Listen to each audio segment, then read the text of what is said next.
You gotta fight for your right to belong here. Now I'm awoken, just this morning, a side of me open that I never noticed. We are the future, ride for the culture. Put my dirty clothes on the lines of a notebook. Never hide from exposure, show you nobody is unbroken. Remember my name. You see my face every breath that you take. Just when you think I was torn down in flames, I'm born again. All of my dark days are gone. You will remember. Yeah, you will remember. Yeah, you will remember. You will remember. Yeah. I'm unstoppable. Came too far to be barred by an obstacle. That's not an optional. What they call hard is like riding a bicycle. I'm phenomenal. Feeling like I could do what a mythological guy could do. Power is optimal. It's my time to make impossible and the possible. Remember my name. You see my face every breath that you take. Just when you think I was torn down in flames, I'm born again. All of my dark days are gone. You will remember. You will remember. Yeah, you will remember. You will remember. Yeah. I'm born again.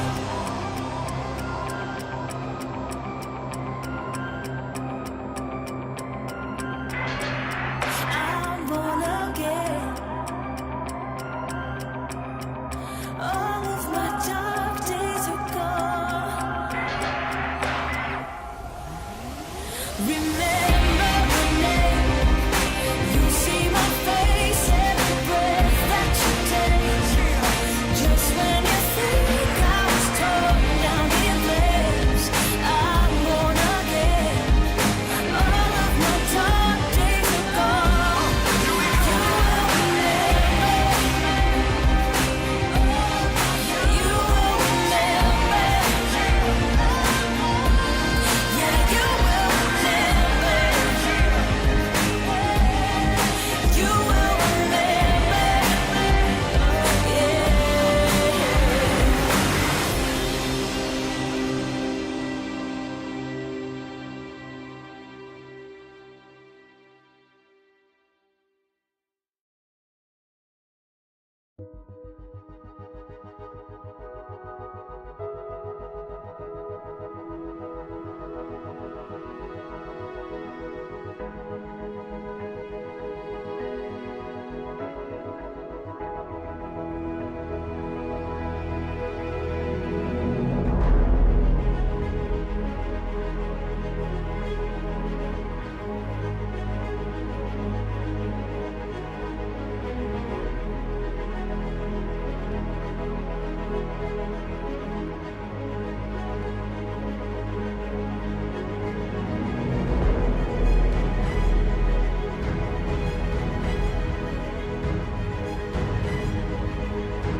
Well, here we are then for round number 3 of the Porsche Tag Heuer eSports Supercup All-Stars, and we're coming to you from Long Beach, California, where these drivers are going to have to test themselves not just against each other, but against the course itself. And it's Paul Smith here, alongside me is Arjuna Kankipati, and Arjuna, it's the twists of the streets here in Long Beach.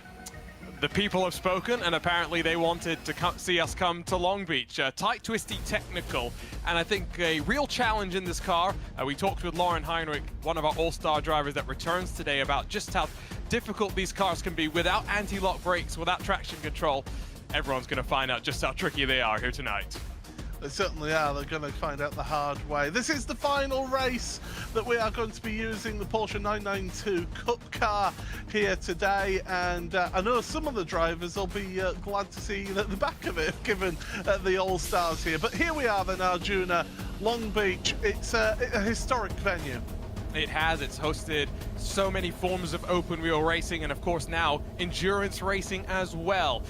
This just over 3 kilometer track with 11 turns, it looks very simple in some ways in that it's flat, but because all of the braking zones are bumpy, because the walls sometimes converge on you, especially out of turn 1 in towards that fountain section, you've got to be so careful. There's only a couple of passing opportunities, but you want to make sure you survive what will be the major danger point, that is the hairpin, where you'll need to get maximum lock to fire yourself back towards the line.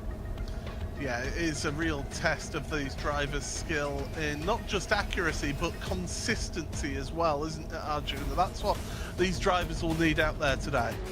Absolutely, and qualifying is that first challenge, and well, the man to beat has been Casey Kerwin so far this season. The problem is, Paul, Casey Kerwin loves Long Beach, and when I say loves Long Beach, he will drive anything he can just to come and drive here around Long Beach. And so, is it a surprise to see Casey Kerwin on top in qualifying? Maybe not. No, he's got a couple of attempts between himself and Lauren Heinrich, our guest driver. Of course, Porsche factory driver is Lauren. Good to see him back here today. Love 46. You know, we've not really talked about Love 46 that much this season, but 3rd place in qualifying so far seems to really enjoy this circuit. And it's one where if you know where the limits of the track are, you can very much push that little bit more. You can see, for example, there coming back on towards EC side where there's a tire wall that just ceases to exist, so you can push all the way through it if you want to. And clearly, Love 46 already up to speed, quirkatized. Doesn't have Tony Kanaan for company, unfortunately, today, because Tony is off at another street circuit, this one down at St. Petersburg, getting ready to watch some open wheel racing of his own. But we look forward to hopefully getting TK back sooner rather than later with qualifying done and dusted. I would have loved to have seen TK racing from the paddock down there in St. Pete, but there we go. So let's have a look then at your starting grid. It is Casey Kerwin and Lauren Heinrich on the front row, with Love 46 and Jardier in row 2. Emery and Basic Ollie sharing row number 3. 4th row of the grid is Bolshazazo and Quirk, with Stradi and Heike 360 on row 5. The 6th row is Dave Cam and Matt Malone. Final row of the grid, Kenny 500 and Dan Suzuki. 14-car grid here in your All-Stars. Just to let you know, a little bit of a format change. 12-lap race in this sprint race to start with. The main race being 20 laps. Get my minutes and laps mixed up there, Arjuna. But these drivers, they're going to have some fun out there, that's for sure. Absolutely. It's ultimately, realistically, in this first race, all about fighting for 2nd place behind Casey. But then with the full invert that we'll see for the main race, I am very much looking forward to seeing how Casey is going to work his way forward. And I'm being clear here, if not how. Rather, other way around. Yeah, absolutely. It's going to be a true challenge for Casey to be able to come through this field. So we're just waiting on the last couple of drivers to head on to the starting grid, and then we'll be all set here for the first of 2 races in your All-Stars. Don't worry, you're not missing a thing. the Porsche Tag Heuer eSports Supercup comes up to you in about 55 minutes time. But first we have a bit of fun with the All-Stars, and it's going to be a real challenge for these drivers, having to put up with us asking them questions whilst they're going around this circuit as well. So a real challenge for these drivers. But we've got about 10 seconds and then we'll be starting this opening race of round number 3 of the Porsche Tag Heuer eSports Supercup All-Stars. Drivers' engines rev. We get the green flag. Barney is flavouring it. We've got a slow starter. We're going away from the start line down East Shoreline Drive, and already there's been a crash near the back. There's a car or two involved in that one, but we're going through towards turn number 1 for the first time. It's Lauren Heinrich who's got the jump over Casey Kerwin with Jardier, 3rd place ahead of Quirk, and it was Love 46 who just could not get away from the start there. Basically in 4th, Emery is stuck down in 6th place as we're coming through the right-hander of turn number 5. Head down West Shoreline Drive now, in towards this slight downhill braking into turn 6, the left-hander. And these drivers are trying to pull away at the front, Heinrich and Kerwin for the time being, but Jardier is trying to hang on for all his might. It was Strati and Dave Cam that were claimed victims in the 4-wide moment as they tried to swarm their way past Love 46. So we'll grab a look at what happened, I'm sure, in a couple of moments' time. But both of them back on pit lane as a result of that one. Lauren Heinrich was able to get the jump and now has got Casey Kerwin filling his rear view mirrors. It's been a fun week for Lauren Heinrich. Announcements that he's going to be racing GT3 cars across of Europe, and now gets to join us for some fun once again, and it's going to be a fun race between these two all the way through as they both try to hang on through the streets of Long Beach. Have you noticed how Casey isn't talking to his audience that much at all? He's hyper-focused here. He knows he's got a challenge in Lauren Heinrich in front of him, so he's really going to have to just try and be patient here. Look for any mistake at all out of Lauren. Look at how much they cut across the inside of the curb there at turn number 5. That is allowed. It was decided that they were happy with that, were the race control. And out of 6 through 7, which is a nothing corner really, into 8, this right-hander. Again, cut the inside. Casey looked like he just glanced the ball then, maybe. Seems to be okay with it though, but Heinrich, again, another one of these drivers, hyper-focused. You've really got to be on it around this circuit. Yeah, this is a guy that's experienced the top levels of sim racing at the end of the day, so they both know what the pressure is all about. Let's scroll our way back, though, and take a look at what happened at the start with Strati and Dave Cam being claimed victim. Looking rearwards from Otter Eskovskaya, who just did not get underway, and then they were 4 wide for a moment. Strati and Dave Cam have a bit of a touch. Strati almost goes up and over before both slam into the wall and then return to pit lane. As we come back to live pictures then, so that is your front 2 there at the head of the field. Jardier is all on his own in 3rd place, although Quirk is loitering about a second back from him in 4th. Basically 5th ahead of Emery in 6th, with Heike 360 in 7th. Bolshazazo 8th ahead of Kenny 500, who has made up a ton of places from the start of this race. And then it is Matt Malone in 10th place as we'll look a little bit further mid-pack, and well, Arjuna, we certainly are getting some action happening on the field, and we were even joined by one of the drivers. Yes, we're going to disturb one more of our drivers. Lubiov, talk us through what happened there on the start, just struggling to get off the line. Not sure if she can hear us right now. Just wrong gear. That's it. That's what happened. Gotcha. Wrong gear. So now you're tucked into line behind everyone else. How hard is it to run your own pace when you've got people making mistakes like that in front of you? It's okay. We're going to gain some positions. I think it's possible. How much fun is this track? Because it really is one of those tracks that if you like it, you love it, or if you don't like it, you don't enjoy it at all. This track is a lot of fun. Focused on the task at hand and now getting past Dan Suzuki as well. We've distracted you enough. We'll let you focus on trying to survive. Thanks for being a good sport as always. Yeah, thank you so much. Paul, super focused. That's usually what I'm like when I'm racing. I don't think we're going to get many words out of these drivers here today. I think they are going to be so concentrating on what they're doing out there, especially when you're busy overtaking Dan Suzuki out there. So, you know, there's plenty for these drivers to be concentrating on, not just overtaking fellow competitors, but also competing against that track, as I said earlier on in the stream. But Jardier right now coming under pressure from Quirk. This is for third place in this race into the hairpin once again, and Quirk just all over the back trying to get the cut back. Well, that's not going to work. Jardier able to get the power down the straight once again, down East Shoreline Drive and across the line once again for another lap. These laps are going to come thick and fast around here because your leaders are doing 1 minute 20.2s right now. Oh, I love it. We get the look on board with both Yardi as well as Quirk as they fight their way through the fountain section. Now, Quirk has gained 4 positions since the start of this race. He was one of those that was able to get a great launch, and then just in the run to turn number 1, it does fan itself out, so you can take advantage to get a good start. Was able to get on the brakes.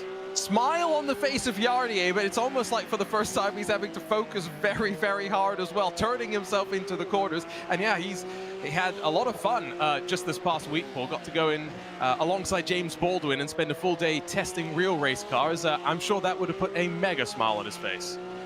I put a smile on everybody's face. But yeah, if you're getting to test those, yeah, give us a bit of love, please. If Porsche's listening, I won't say no. But right now, look at this, the different lines that Jardier is taking around here, and he's holding everybody back, it seems, and he's really under some serious pressure right now. And Arjuna, we've even got him on board now. Yep, I mean, Yaroslav, this looks like you're having a lot of fun, but you're having to focus a lot as well, so we thought we'd come and distract you. It's okay, guys, it's okay. I'm driving a Sunday drive, you know, for my groceries, so it's all good. I mean, to be fair, we know that you like to race in some of the top-level esports events while also talking with your chat, so it's only fair that we distract you. I've got to ask, how big was the smile on your face earlier this week when you got to share a real car out on track with James Baldwin for a full day? Oh, man, like, it's impossible to explain. It's just a dream, you know? Absolute dream, and it's like a drug, you know? We were saying like the whole time, it's like... It's just, you just want to do more and more and more and more, and they give you like a little sniff, and you just want to race, you know? So, yeah, fantastic. Absolutely out of the world. Street track today. You've got Quirk still putting the pressure on you. What's your favorite street track around the world? Oh, Long Beach. There we go. Perfect. So we're giving you something that you want. You've got a fight behind you as well. We'll let you go and focus on that. Thanks for joining us once again, Yaroslav. Hey, thank you, guys. Always good to chat with a man that's got the biggest smile potentially in all of sim racing, Paul. And he's still grinning away, obviously very happy with how things are going right now. But he is a little bit, well, I say he's a little bit of the cork in the bottle. Basically, and the rest have just dropped back a little bit, haven't they, in this one? They're falling back, and, well, Jardier and Quirk, they're still together. As Emery's falling down the order all of a sudden, so something's happened to Emily. As we've got the race for the lead on top, we've got the race for third below, and both of them really close, but no moves being made at this time. So they're all struggling to try and find space around this tight, twisty track. And you hit the nail on the head, Arjuna. It's got to be a mistake that gives somebody an opportunity to take a place. I think some of these drivers are really close, and I think we're seeing them not willing to make moves. It's Going to be interesting to see the aggression level from our World Championship drivers as that fight for third sees Quirk going even more aggressive. Emily Jones did throw on Twitter, by the way, as Quirk tries to go for the up and under and gets a bit of contact as a reward for that. She said on Twitter that coming into the hairpin here as someone that drives with a single monitor, she cannot see the apex of the corner. I think that is something a lot of iRacers and sim racers around the world can really relate to. That's me included as well. I'm on racing on a single monitor, so I know that pain around here. Here's a replay of what's happened. This is on the exit of turn 1 and coming sliding into that wall. I mean, I've heard of trying to carry speed through the corner. Oh, in fact, let's ask her ourselves because she's joining us right now. I've heard of carrying speed through that corner. Maybe a little bit too much that time, Emily. Yeah, I just used the wall. It's fine. No, it was I got like bombed the corner before, and then I like got to the next corner and just obviously didn't hit my brake hard enough or something. I don't really know what I did, but it's okay because now we're gonna start at the front for the next race, right? So calculated. Well, you're going to be on row number 2 because you've got Dave, Cam and Straddy behind you on track. So, you know, you're going to be up there at the front, but, you know, you've got to think of the reverse psychology, haven't you? Yeah, definitely. We'll be right up there. So, who knows? This track is a little wild. I can't really see the apex at the hairpin because I'm on a single screen, so sort of like a big guessing game, but it's fun. Okay, we'll leave you to it, Emily, and drag that car home. Thank you. That was Emily Jones there, just joining us, and well, Arjuna, we're going to be joined again by another driver who we always like to try and distract, don't we? Oh no, apparently we do enjoy distracting Casey Curran quite a lot, but Casey, you've right now got your own fight on your hand, and we watched you earlier on the opening couple of laps. I don't think you've been talking much to your chat so far this race. Yeah, it's very demanding racetrack to have a lot of focus on. But yeah, it's we lost the lead on the start. I still don't know how to do standing starts. I need my rolling starts. But we got pace for Heinrich. It's obviously super tough to set up anything. He's going to kind of have to make a mistake for us to have anything for him. But if we can stay close, hopefully he slips up maybe. We'll have a shot at him at some point. But it's going to be tough. Hopefully I don't knock a wall down trying too hard. But yeah, we'll see. So, you love Long Beach. I think you even flew out there last year, didn't you, for all the activities there. Why do you love this track so much? You can't just say because you're fast here. Yeah, it's just super fun to drive. I just love, like, just the flow of it and the intensity of it, flying by the walls and everything. And yeah, I mean, I loved it so much. I went out there in 21. I went back again last year, and I'm going again this year. So, yeah, it's just a super fun track. Obviously, things you're good at, you're going to enjoy more. But yeah, it's just so much fun to drive. Obviously, the racing can be a bit difficult here. As we can sort of see with me and Heinrich, it's going to be really tough to even try and set anything up. But yeah, it's just super fun to drive, and going there IRL, it just made me love it even more. It's just such a cool atmosphere, just the commitment of the IRL drivers, you know, where their bodies are on the line when they hit these walls is just super fun to watch. And yeah, it's, and we got to see Porsche Cup IRL last year too, so one of the best races of the weekend. So we'll be seeing that again this year. And yeah, it's just a great track. There we go. We'll let you have it. You got 2 laps to try and figure this out, and then you get to work your way through the field from the back. So I'm sure you're going to enjoy that one. Yeah, thanks guys. Always good to try and distract Casey Curran, although we're not having to distract him as much as we thought, because yeah, Lauren Heinrich is really putting up a stellar defense right now, Paul. I'll tell you what, I was about ready to put the kettle on and have a cup of tea. He was doing our jobs for us there. Lovely. Great commentate. conversation. Yeah, fantastic. Let's get him in the booth. Actually, no, I need this job. Anyway, we got through this down to turn number 1. That is still that race for the lead at the front. There's no real change. You can't make that move at the moment. But look here then. Quirk is fighting with Jardier down towards turn number 1. He got the run there, out the hairpin, around the outside. You can make that move stick, giving each other room as well. This is good, respectful racing. Right, as I say that, there's a little bit of contact, and basically, is he going to get 2 spots in one move? Oh, he's got one place at least. Jardier drops down to 8. More contact between, this time, basically, and Quirk, and everybody else is queuing up now, wanting a piece of this action. If you needed a reminder of how difficult this track is, just look in the background as Dave Cameron has spun around amidst all of this fighting. It's so narrow, it's so tight. The fountain is a treacherous place to go side by side. Just as you thought they were about to get through, a little bit of contact. Car going half around. Yardier back into now 10th position. Damage now up and down through the field.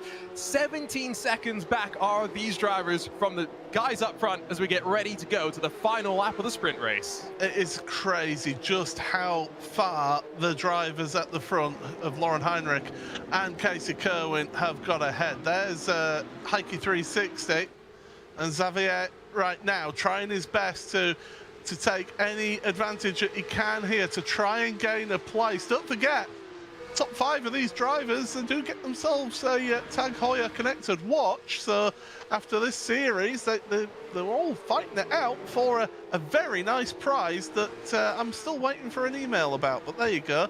The front 2, Lauren Heinrich, Casey Kerwin, they're still neck and neck between the 2 of them. We're heading towards turn number 8 now, and time is running out here for Casey. He's running out of opportunities. Lauren, you can tell, is a professional racing driver, so I was about to say cool, calm and collected, but there's some perspiration on that forehead right now, as it is really tough for these drivers out there. Through the right-hander and then the left. Just a couple more places to go. Can Casey throw onto the inside? He's going for it! He's gone for it down the inside of the hairpin! There's contact between the 2 of them! Lauren holds on to the place though, and Kerwin doesn't get the place in the end. So Lauren Heinrich is going to be the one who takes victory here in the sprint race, the Porsche Tag Heuer eSports Supercup All-Stars. But the racing isn't done yet, Arjuna. Look at that dive down the inside from Zaza. Yeah, and I think he hit the wall by himself, and it's going to allow Heike 360 to wind up out of the corner and maintain that momentum and grab the position at the line. Plenty of cars beaten and battered, but get ready again because we'll go for 20 laps with the full reverse grid. It will be Stradi at the very front with Dave Cam alongside. They didn't even get to the technical start-finish line. Here's a look, though, at our results. Yeah, absolutely. Lauren Heinrich, who wins this one ahead of Casey Kerwin, despite his best efforts at the end there. Basically, in 3rd ahead of Quirk with Heike 360, Bolshizaza. Love 46, disappointing result for her. Down in 7th place with Dan Suzuki, Matt Malone and Jardier. He'll be disappointed with 10th place. Final few cars that finished that one was Kenny 500. Emery, who is apparently still actually out there on track trying to finish the car.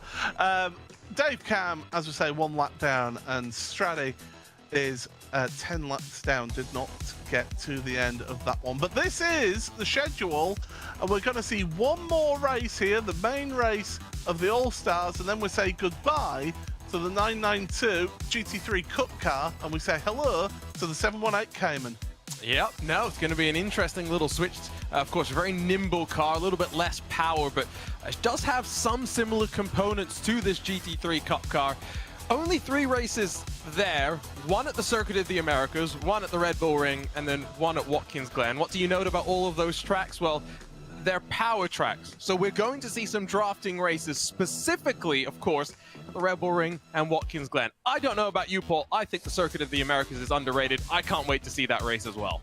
Well, given that I've won there in a league at the Circuit of the Americas, I actually rate it quite highly. I love that place, and I've always seemed to have got on well there. And yeah, I'm with you. It's very underrated. I think Emily's going to struggle though, being on a single monitor, especially with a couple of those hairpins down there next time out at Circuit of the America. But let's have a quick look at what happened in that sprint race. And well, it was chaos from the start, wasn't it? Yeah, Love 46 not getting going, and it just checked up the rest behind. 4 wide.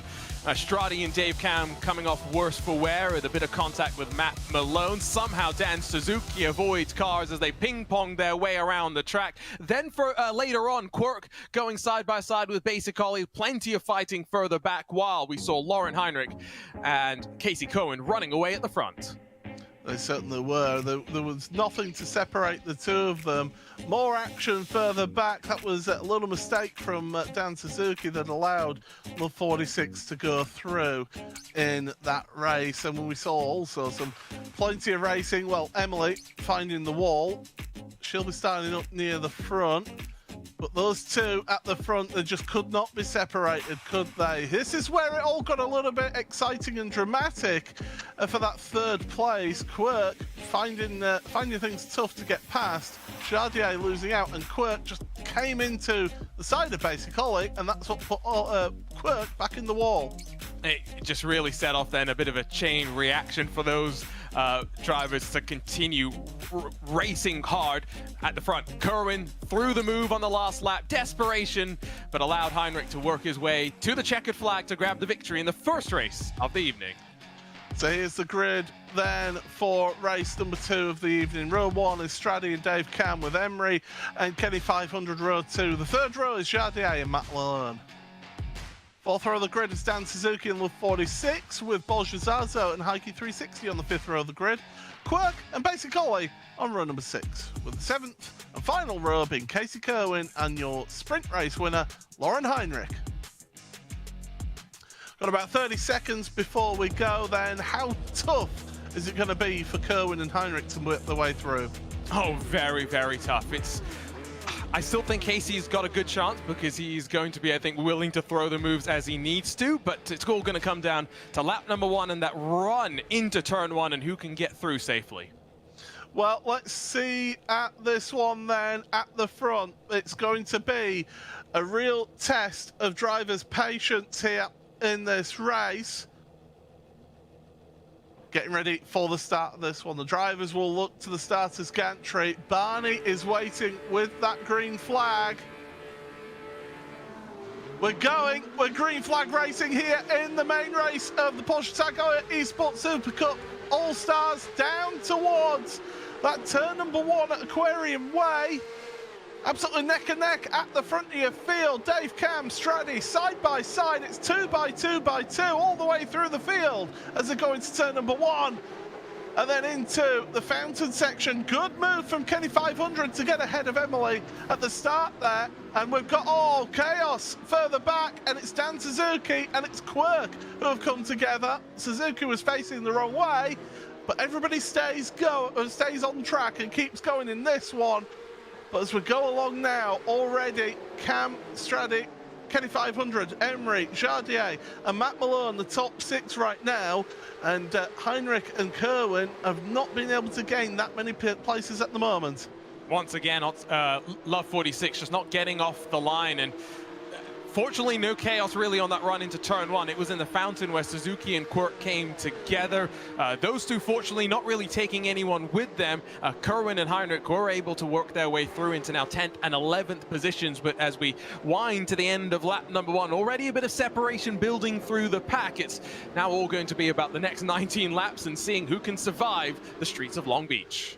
Already, Dave Cam is pulling out a gap at the front. He is wanting to get himself a race win here. He wants to get himself into to have a word with us. But here's Kenny 500, Christian Ortega, the Spaniard, currently there, 3rd place behind Straddy, who of course he's racing against here. And look at them through the fountain section. They go so tight through there, really slow, technical. Through turn 4 into turn 5 where you can really launch it over that inside curb, but Kenny 500 not taking a cut across the curb whereas others do. So depends on how drivers feel as to what lines they take and how confident they are around here, because confidence has a big say in how you go around this track. Absolutely. Casey Kerwin, Lauren Heinrich now past Basic Ollie. Paul's favorite track in the background there as we took a look on board with Kenny 500. Paul hates Laguna Seca, if you're wondering. He's very grateful that you, the community, have decided that we didn't go race there here for round number 3. Kerwin's only 5 seconds off of the race leader. I still think there's a realistic possibility that if he doesn't lose too much time working his way through the next couple of cars, that he could find his way to the front, and he'll bring Lauren Heinrich with him, who both Twitch and YouTube on Porsche's channels have predicted will finish on the podium, so setting the expectations high in that 911 machine. Well, he didn't finish on the podium last time, did he, Lauren?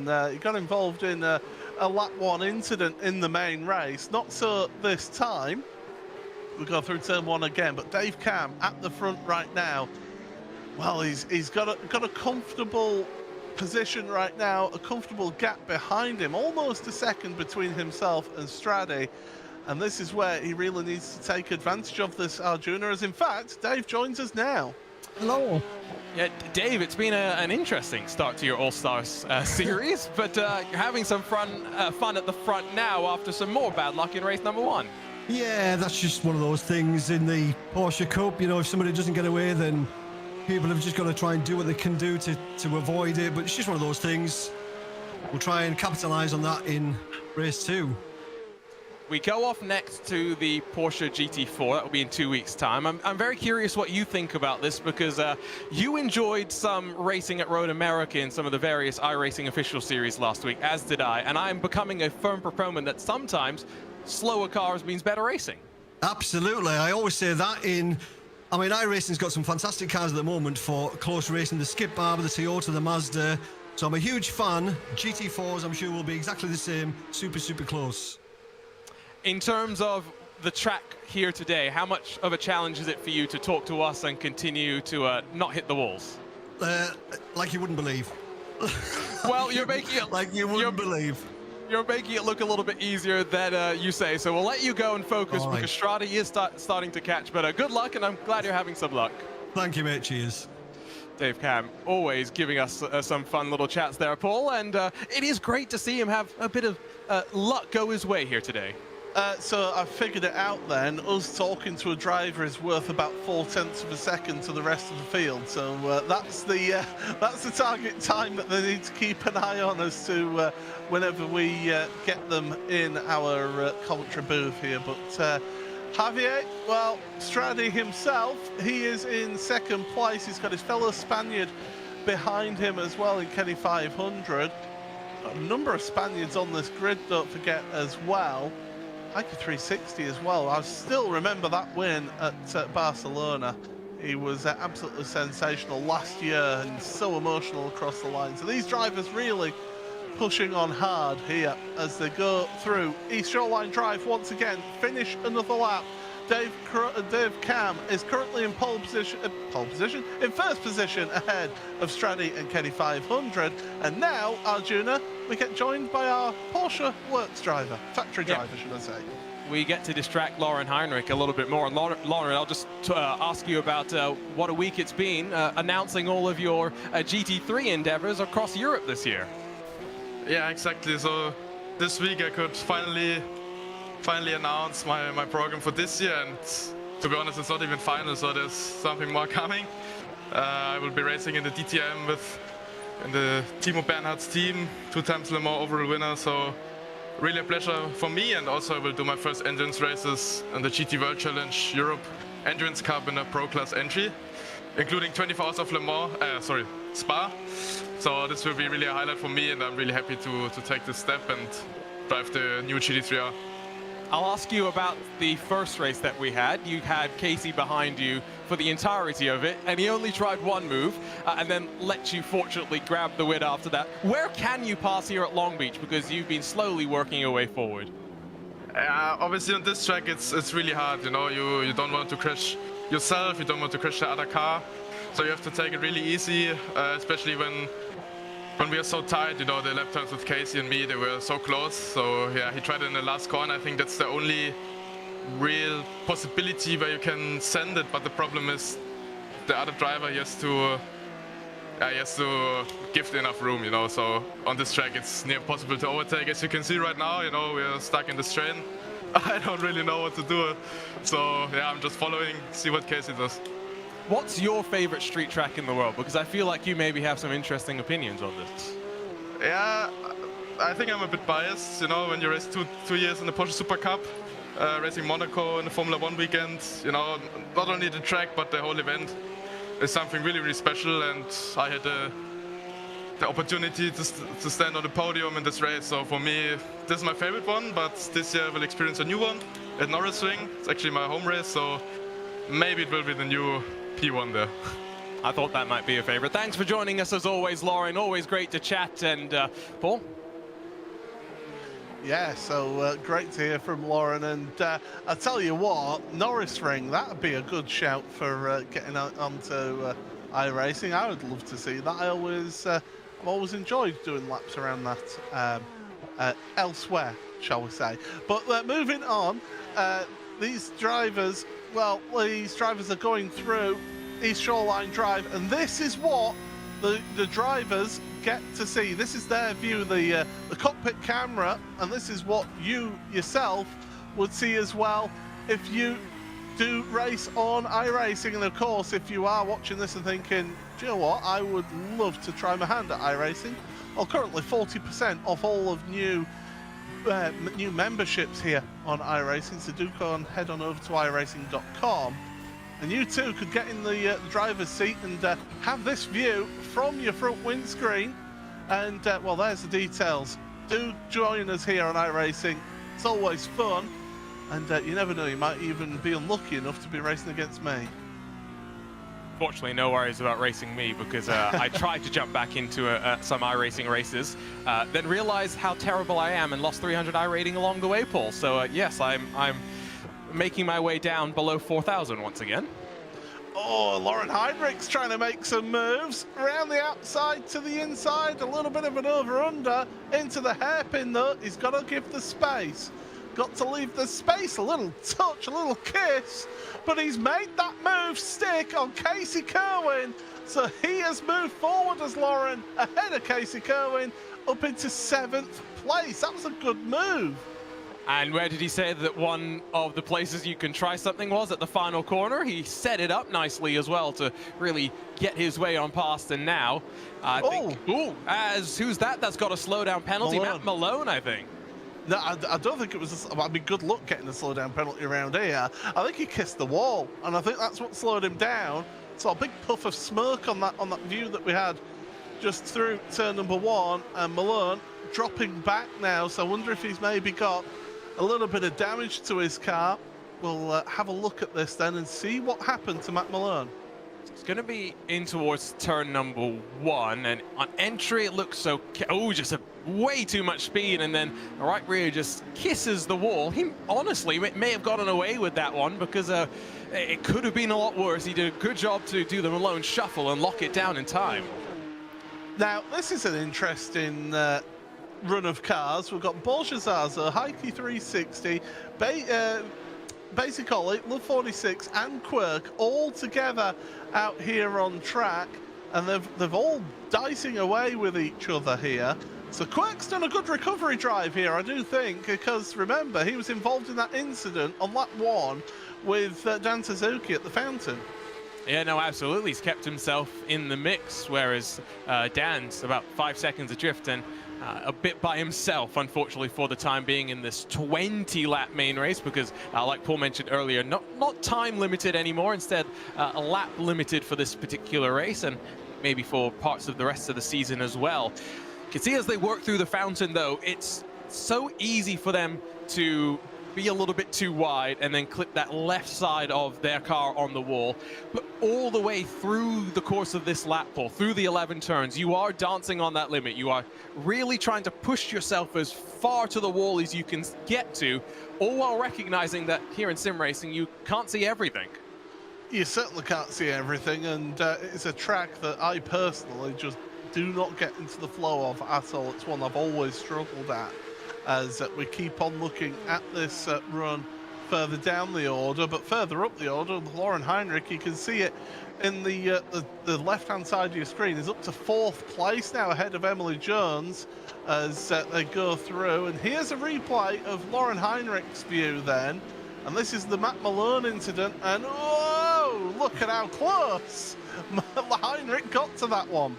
Yep, we had a good view of the action there, and Heinrich now finds himself up in 4th position. Had a bit of contact with Emery, who is now fighting with Casey Kerwin. So I'm surprised that Lauren was able to work his way forward that much faster than Casey, because now finally Casey will slot his way past that bright teal machine of Emery with Jardier right behind them. Lauren Heinrich already working on the next task at hand, which is trying to catch Stradi, but with almost half this race done, I think Dave Cam may have a decent shout at the win if he's got some assistance in some rear gunners like Kenny 500 and Stradi.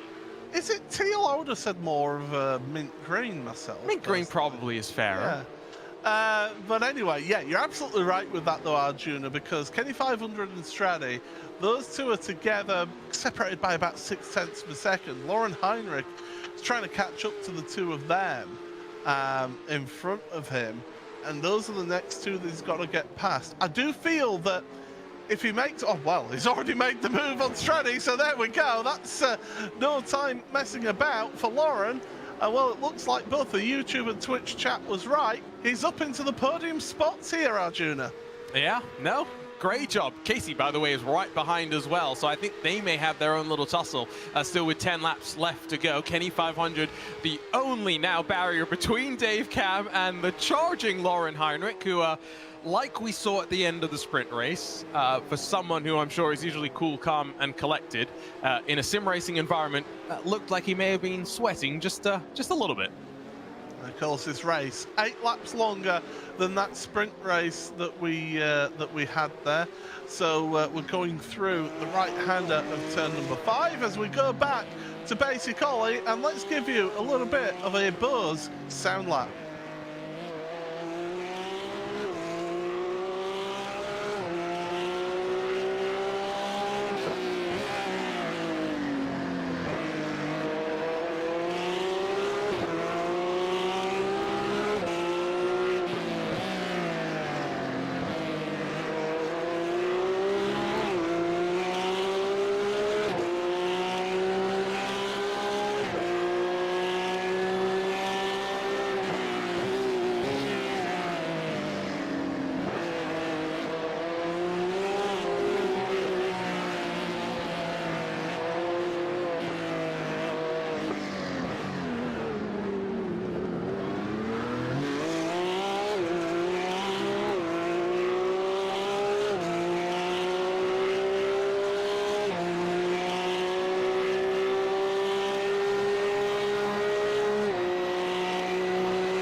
And here's Lauren Heinrich then. That was our Bose full throttle.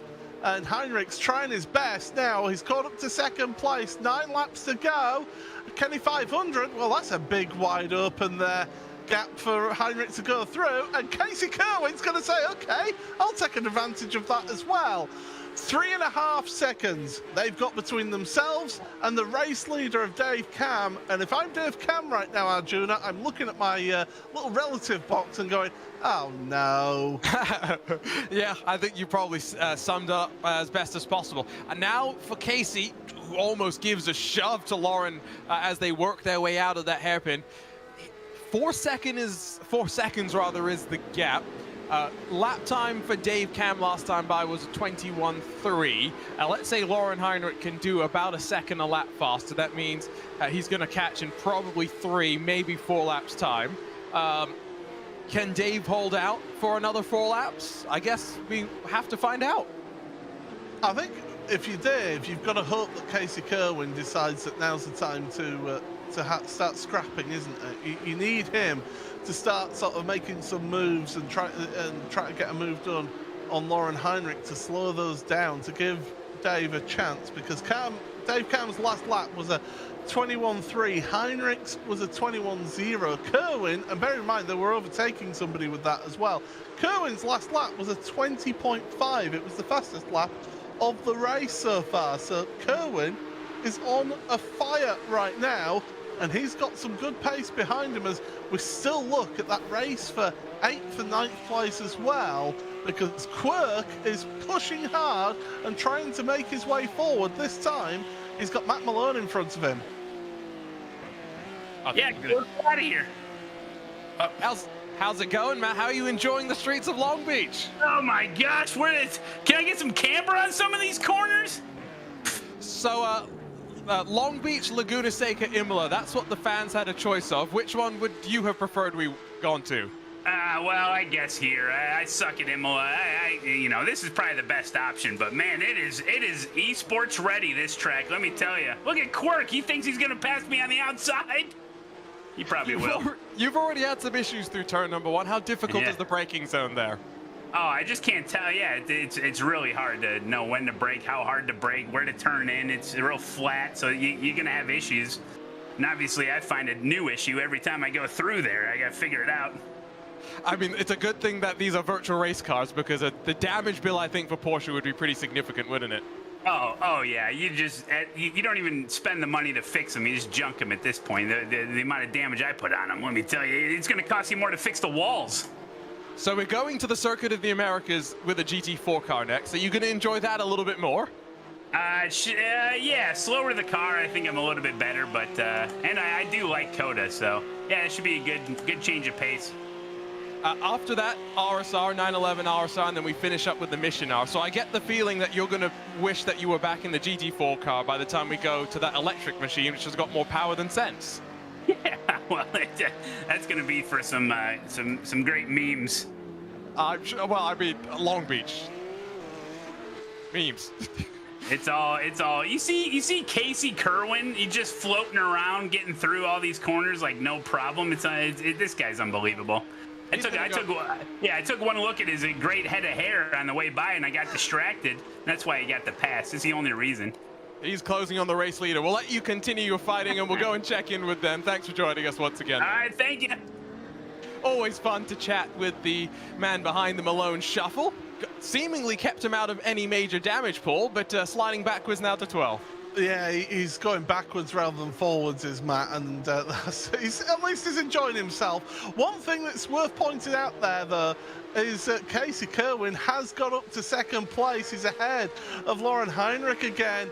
Now, if Dave Cam was hoping that those two would slow each other down, well, unfortunately for him, they weren't. They were still keeping the pace up. So, well, Kerwin is now just 1.5 seconds back from Dave Cam. 6 laps to go, but as a great Murray Walker used to say, catching is one thing, passing is another.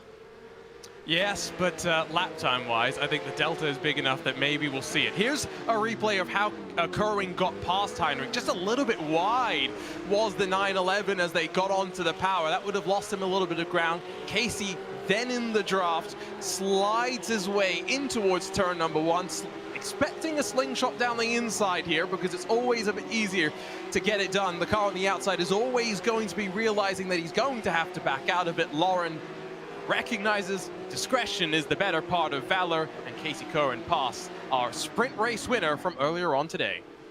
Yeah, it certainly does, and that gets him that place up. So, Kerwin and Heinrich, they're looking forward. They want a win, both of them. Heinrich would love to get 2 wins from 2 here in this race. Of course, Heinrich was the sprint race winner here today. He was also the sprint race winner last time out as well. Missed out on a main race victory at Manicourt. He'll want to change that here on the streets of Long Beach in California. Beautiful venue. As I said earlier, historic venue as well.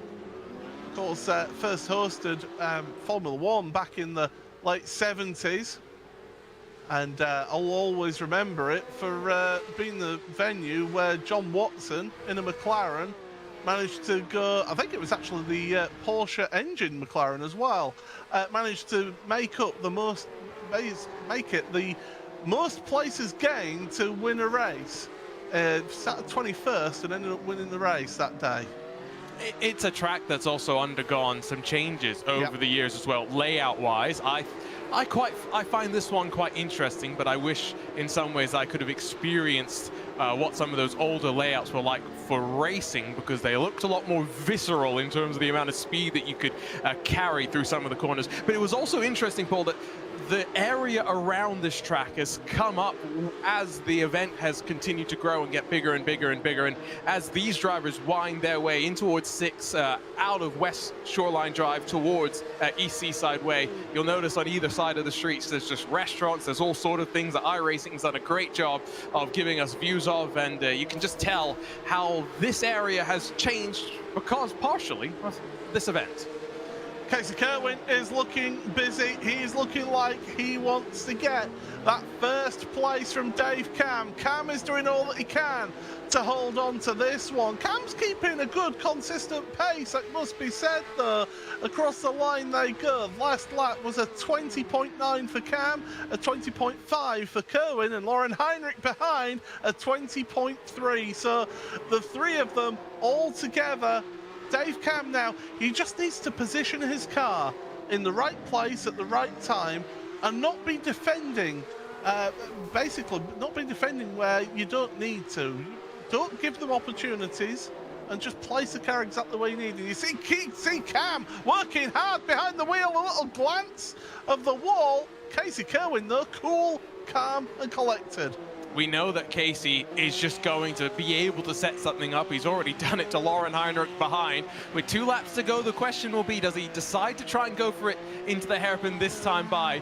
Mainly because he might want some separation from Lauren behind, because Lauren may very well decide that he wants to try and spring the surprise on Casey, and they're running out of opportunities to do so with the laps ticking on by. Yeah, absolutely. When they reach the line, there'll be 2 laps remaining in this one. Kerwin, oh, it's all backing up there on the exit, and Cam gets a good launch out that final hairpin. Really good launch there. The slipstream will take effect. Not much of a slipstream around here. And already Dave Cam is thinking, where's Kerwin going? And he's holding that inside line onto the brakes. Show him a gap around the outside and say, look, if you're going to make that move, you've got to go the long way around here. I'm going to make things extremely difficult. You don't really make any moves through this section of the track, not unless somebody just gives you an absolute gift. Unless you're feeling rather brave as well. This is potentially a passing opportunity out of turn 5 if someone gets a bit tail happy there. Kerwin thought about it for a second and then realized, no way was that really going to happen. Hypothetically, you could make a move into turn 8 here as well, but that really then compromises you all the way down East Seaside Way into that final couple of corners on the lap. On board we look once again with Lauren Heinrich, not really looking too concerned or looking too worried about anything else. He'll show his nose inside of Casey Curran, but as we come towards the white flag with 1 lap to go, Dave Cam still holding on, has the widest Porsche in all of California. Well, what can he do at the front? Dave Cam, he has led this race pretty much from the get-go. Barney has got the white flag out. Just 1 lap remaining here in this main race in the Porsche Tag Heuer eSports Supercup All-Stars. Down towards turn number 1. Very aggressive defensive move from Dave Cam, giving the space to the outside again to Casey Kerwin. Oh, look at that slide, that drift from Heinrich behind them through turn 1. Look at how close these drivers are getting out there. Absolute nose to tail between the 3 at the front. This is great drama. And Cam, well, he's got about half a lap to try and hang on and to keep Casey Kerwin behind. We know where Casey Kerwin will try and make a move. We saw it in that race number 1, the sprint race, in that last corner.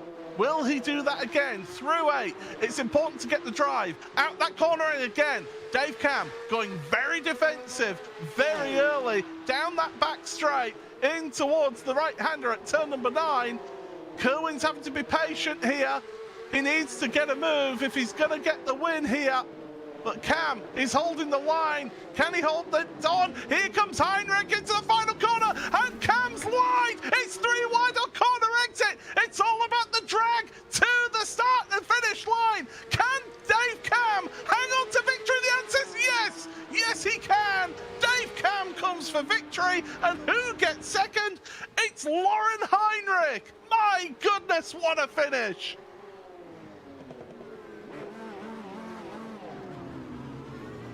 Wow. Take a breath, take a bow, Dave Cam, and all of that. That was simply sensational. Finished that one, and well-deserved donuts there at the end. That was sensational way to finish this motor race. 3 wide on corner exit, the last corner. But let's take you to your Buzz post-race show and give you your race results here. It is Dave Cam who wins this one by a couple of tenths over Lauren Heinrich, who of course was sprint race winner, so a win in the second place for Lauren. Great day for him. Casey Kerwin, third place in the end, just 2/10ths of a second covering the top 3. Wow, Arjuna, that was brilliant. I loved that. That was a great finish. The All-Stars always know how to put on a show and to get us in the mood for the drivers of the Porsche Tag Heuer eSports Supercup to go racing. And Paul, they've done that just once again. Great drive for both Lauren Heinrich and Casey Curran to work their way through from the very back of the field. But incredible job from Dave Cam to hold the widest Porsche in all of California at the front of the field. Well, I said he needed to be able to get himself defending at the right place at the right time, and that's exactly what he was doing. But on that last lap, it was defend wherever you could. But Arjuna, I believe you've got our race winner. Absolutely. I mean, Dave, you wanted some luck? That looked like not just some luck, but some fun as well. Yeah, I really enjoyed that one. I was watching the relative. You know what it's like? You can see them closing and closing. Then I saw it was Mr. Heinrich and Mr. Kerwin. I thought, oh, the 2 people that you don't want behind you coming into the final few laps. But thankfully, we managed to defend where we needed to, and Casey, as always, super clean driver. So a little bit of contact coming out of the hairpin, but that's what you would expect going on to the last lap or onto towards the checkered flag. But really happy. I mean, what were you thinking with all that contact through the final corner? Were you just hoping the car didn't pitch itself all the way around? Yeah, I mean, thankfully I was by the wall, so I had somewhere to go really to stop me spinning. So that was my only thought. And then I looked at the relative, and it was 0.1 back to both Lauren and Casey. And I thought, have we got it? Have we got a 10th before the line? Thankfully, we did. Super enjoyable race, that one. I thought I had pace in race 1, but obviously we were unlucky at the beginning. I have put a little bit of practice in before the session today, so it paid off in race 2. Well, I got a big smile on your face. Glad to see it, and hopefully in 2 weeks' time we'll see an equally big smile on your face as we go to the GT4 cars. We'll see you when we head over to the Circuit of the Americas, Dave. Thank you. Cheers. Thanks, everyone. Cheers. We'll head over to Lauren Heinrich, who tried everything that he could. Unfortunately, it was second at the line. Lauren, I mean, I have to ask you about the battle that you had with Casey coming through the field. How much fun was that? Yeah, it was a lot of fun. I mean, first I thought, yeah, okay, let's hang behind Casey. He will do the job. So it's easier for me. But then I figured, okay, maybe I'm a bit more aggressive. I can overtake the guys easier. So I made a move on him, and then yeah, we had some argy-bargy with Matt. But in the end, we had a really nice run to the line. I think it was a lot of fun for everyone. So for the rest of the series, we start mixing up the cars from now. Next up's the Cayman 718 GT4. After that's the 911 RSR, and then we finish with the Porsche Missionar, the fully electric car. I mean, if I had to pick one of those 3, if you had to pick one of those 3, which is your favorite out of what we've got coming up next? Probably the RSR, because it's just a beast. But also for the racing, I think the Missionar will be really cool. So I hope I can do a race with the Missionar, because I'm really, really keen on that. Well, I hope to see you at the finale then. Thanks for joining us once again, Lauren, and great to have you win one race and fight your way back up to second in the other. Thank you. Thank you. We'll quickly have a chat with Casey Curran. Casey, love a bit of Long Beach, and that was some great racing as well.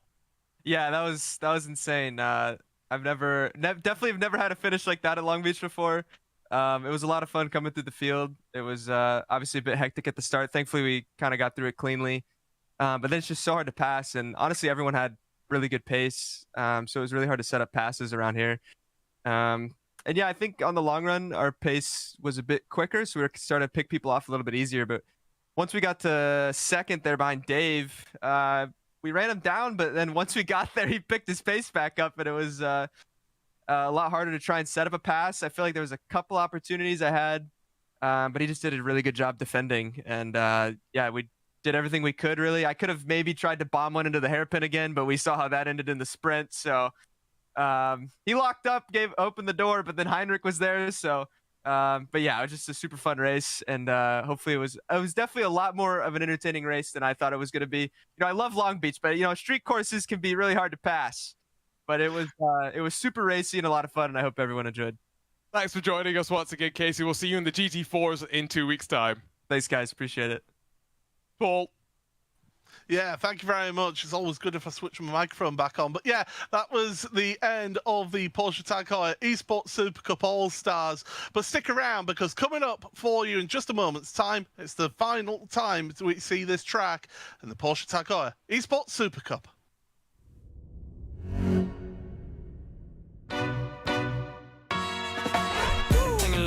Pop a bottle off of your chain swinging, clang clang, and it costs a lot. Them always up the guala, yeah, and you are not bad. Keep on going till you hit the spot. Whoa, whoa, I'm a big bag hunter with the bow.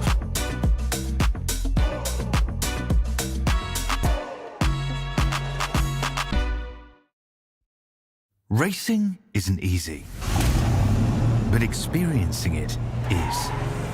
iRacing puts you in the driver's seat with the industry's leading sim racing game. Drive on laser scan replicas of the greatest racing circuits from around the world. Go head-to-head against other drivers chosen by skill-based matchmaking to ensure competitive racing at every level. Compete across all your favorite series. In officially licensed cars, engineered to deliver the most accurate driving experience possible.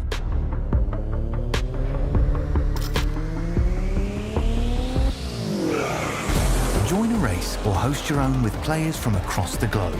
Race against the computer or in a league with friends. Feel the thrill behind the wheel. Visit iRacing.com.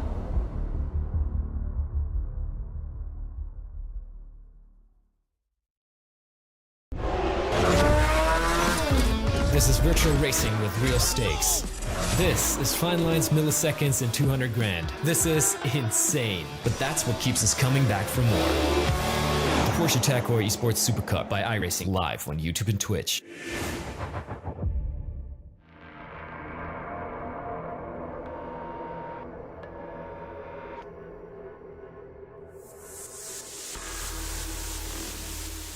Green flag, and we are off for the sprint race in the Porsche Tag Heuer eSports Supercup.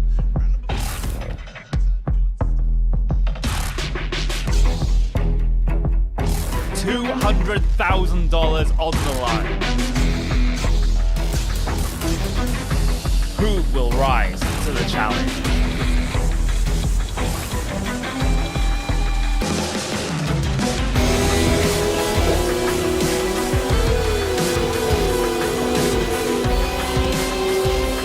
This is racing for immortality.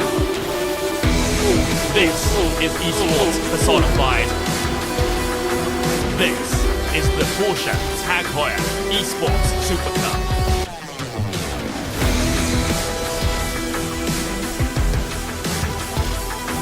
Wow, 2 rounds gone. Round number 3 coming to you here from Long Beach, California. We hit the streets once again, and these drivers will face this ultimate test of composure and consistency. Paul Smith and Arjuna Kankipati here, bringing you all the action. And Arjuna, we saw entertainment in the All-Stars, but these drivers, they have got some serious pressure on them. Surviving this track is going to be so important, and this is a track that the community voted. Laguna Seca, Paul's favorite track in the world. Imola were those two other tracks, but plenty of excitement as we get ready to go. Well, let's take a look at what happened last time out at Manicourt in round number 2. And we're coming to you from the circuit Manicourt. But we're in a very good place to have some great racing for round number 2. First sprint race here at Manicourt. Green flag is waved and we're underway here. It's a good start from pole position for the first time, and it's Skittles. And then it's also contact, I think, with the Tatlin. Zach Campbell takes the checkered flag, looking to the gantry, revs rise, green flag, and we're away for the main race here. Oh, this car's sideways, absolute carnage here. Frustration evident there, Paul, for Zach Campbell. Late to the inside, into the hairpin, and here comes Caruso to take advantage. Is Charlie Collins, the VRS Coanders Simsport driver. He's the winner here in the main race at Manicourt.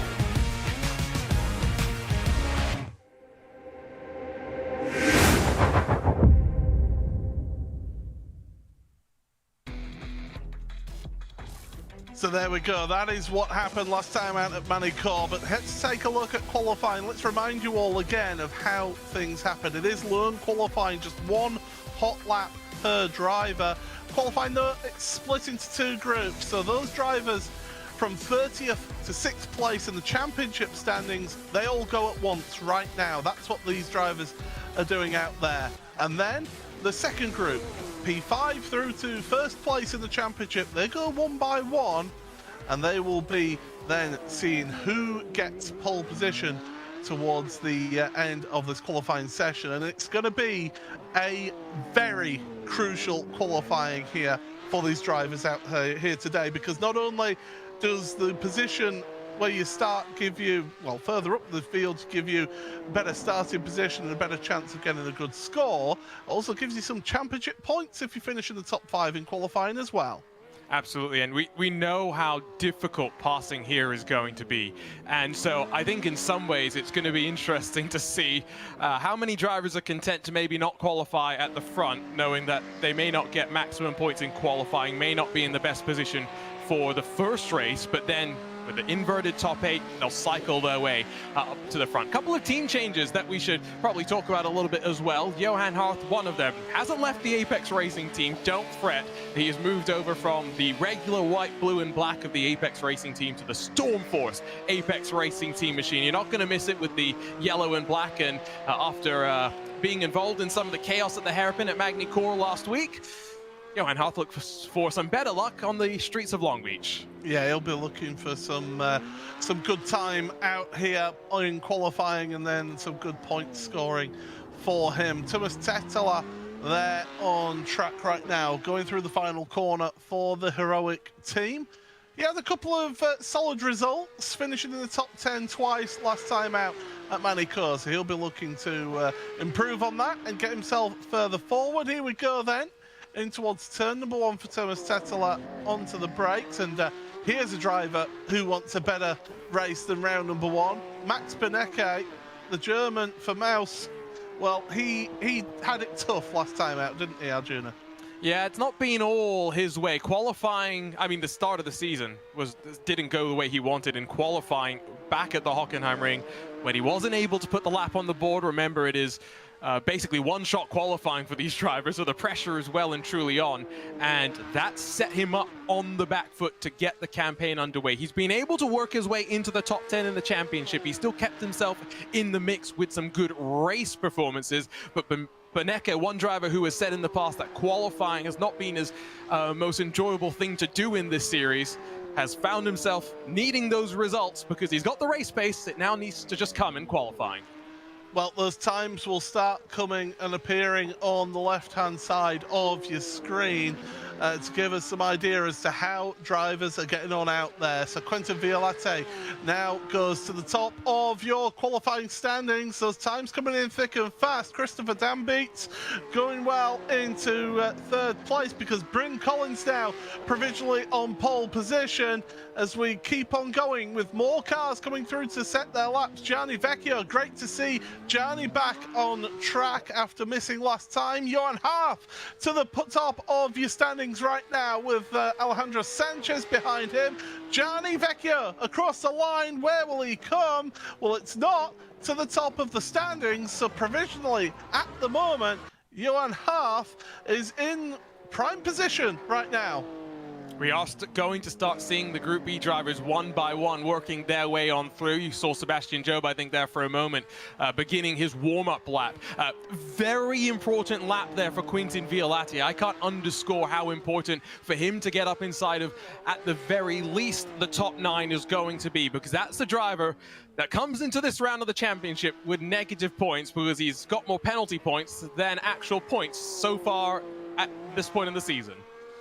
Yeah, you want to start getting yourself into the positives, and well, if he finishes there in qualifying, then he will get himself some good some points towards his tally. Here's Simone Maria Marchena, so he is going to come across the line, has not set a lap time, and he goes to pole position. What a lap time from Simone! The Altus eSports driver with a sensational lap. Provisionally on pole position as now Sebastian Job is going to be the one to set the pace. And Simone was actually late in qualifying, had issues getting out onto track to roll for his attempt. So that's why we saw him a bit later than the rest of group number A. But by 0.003 of a second, Paul, Simone Maria Marchena has put all of the laps in practice to good effect here in qualifying. Yes, a number of the drivers have been putting in over 1,000, well over 1,000 laps of practice in around here. Here's Sebastian Job then. He joined us in qualifying in last week at Manicourt. What can he do though? Out of the hairpin, his time so far, I mean the personal bests come across the line. Sebastian Job will find himself in 5th place right now, so does not get himself to pole position. Who is going to be your next driver across the line? Well, it is going to be the number 12 of Jordan Caruso. I believe he is going to be the next one to set a lap time here. Zach Campbell as well is out of pit road and on his way. But right now, Jordan Caruso, he is going to come across, and let's speak to your provisional pole position sitter, Arjuna. Yeah, while we wait for Zach Campbell, who will be the next across the line, let's chat with the man that has indeed put over 1,000 laps of practice into today's event. And Simone, big smile on your face. You're on pole right now. Hello everyone. Well, lap was not the best I could have done. I wasn't able to warm up the tires as good as I could because I had a technical issue. I couldn't enter in the track. So as there is the pit exit closed, I had to enter earlier, so I did, but unfortunately I did not the best tire warming up.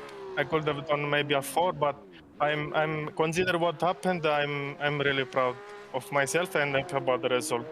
Now on to the races, and hopefully the race goes good, because this track is very hard to survive, you know. There's no Macumba magic going on. This is just the amount of practice that you continuously put in. How do you keep yourself motivated to do these many laps week after week after week, Simone? Definitely being able to benchmark myself with a fast guy as Jordan is definitely helpful, because it helps to benchmark yourself, improve yourself, but you push each other. So definitely Jordan always helped me to improve, and this is what it is. Well, you said your lap wasn't perfect. Your teammate has just found 0.2 of a second to go to provisional pole, but as it stands right now, it's still an Altus 1 and 2. You said the race is going to be difficult. In all of the practice that you've done, I know you're working with some of the other teams to do some race simulations. What is going to be the key? In fact, we'll let you go and focus on the race, because there's plenty of things to focus on. But Paul, Caruso on top with still just 2 drivers left to go. Yes, so thank you to Simone there. Yes, it's great to see that insight. But yeah, these drivers now, Pinto and Collins, they're the last 2.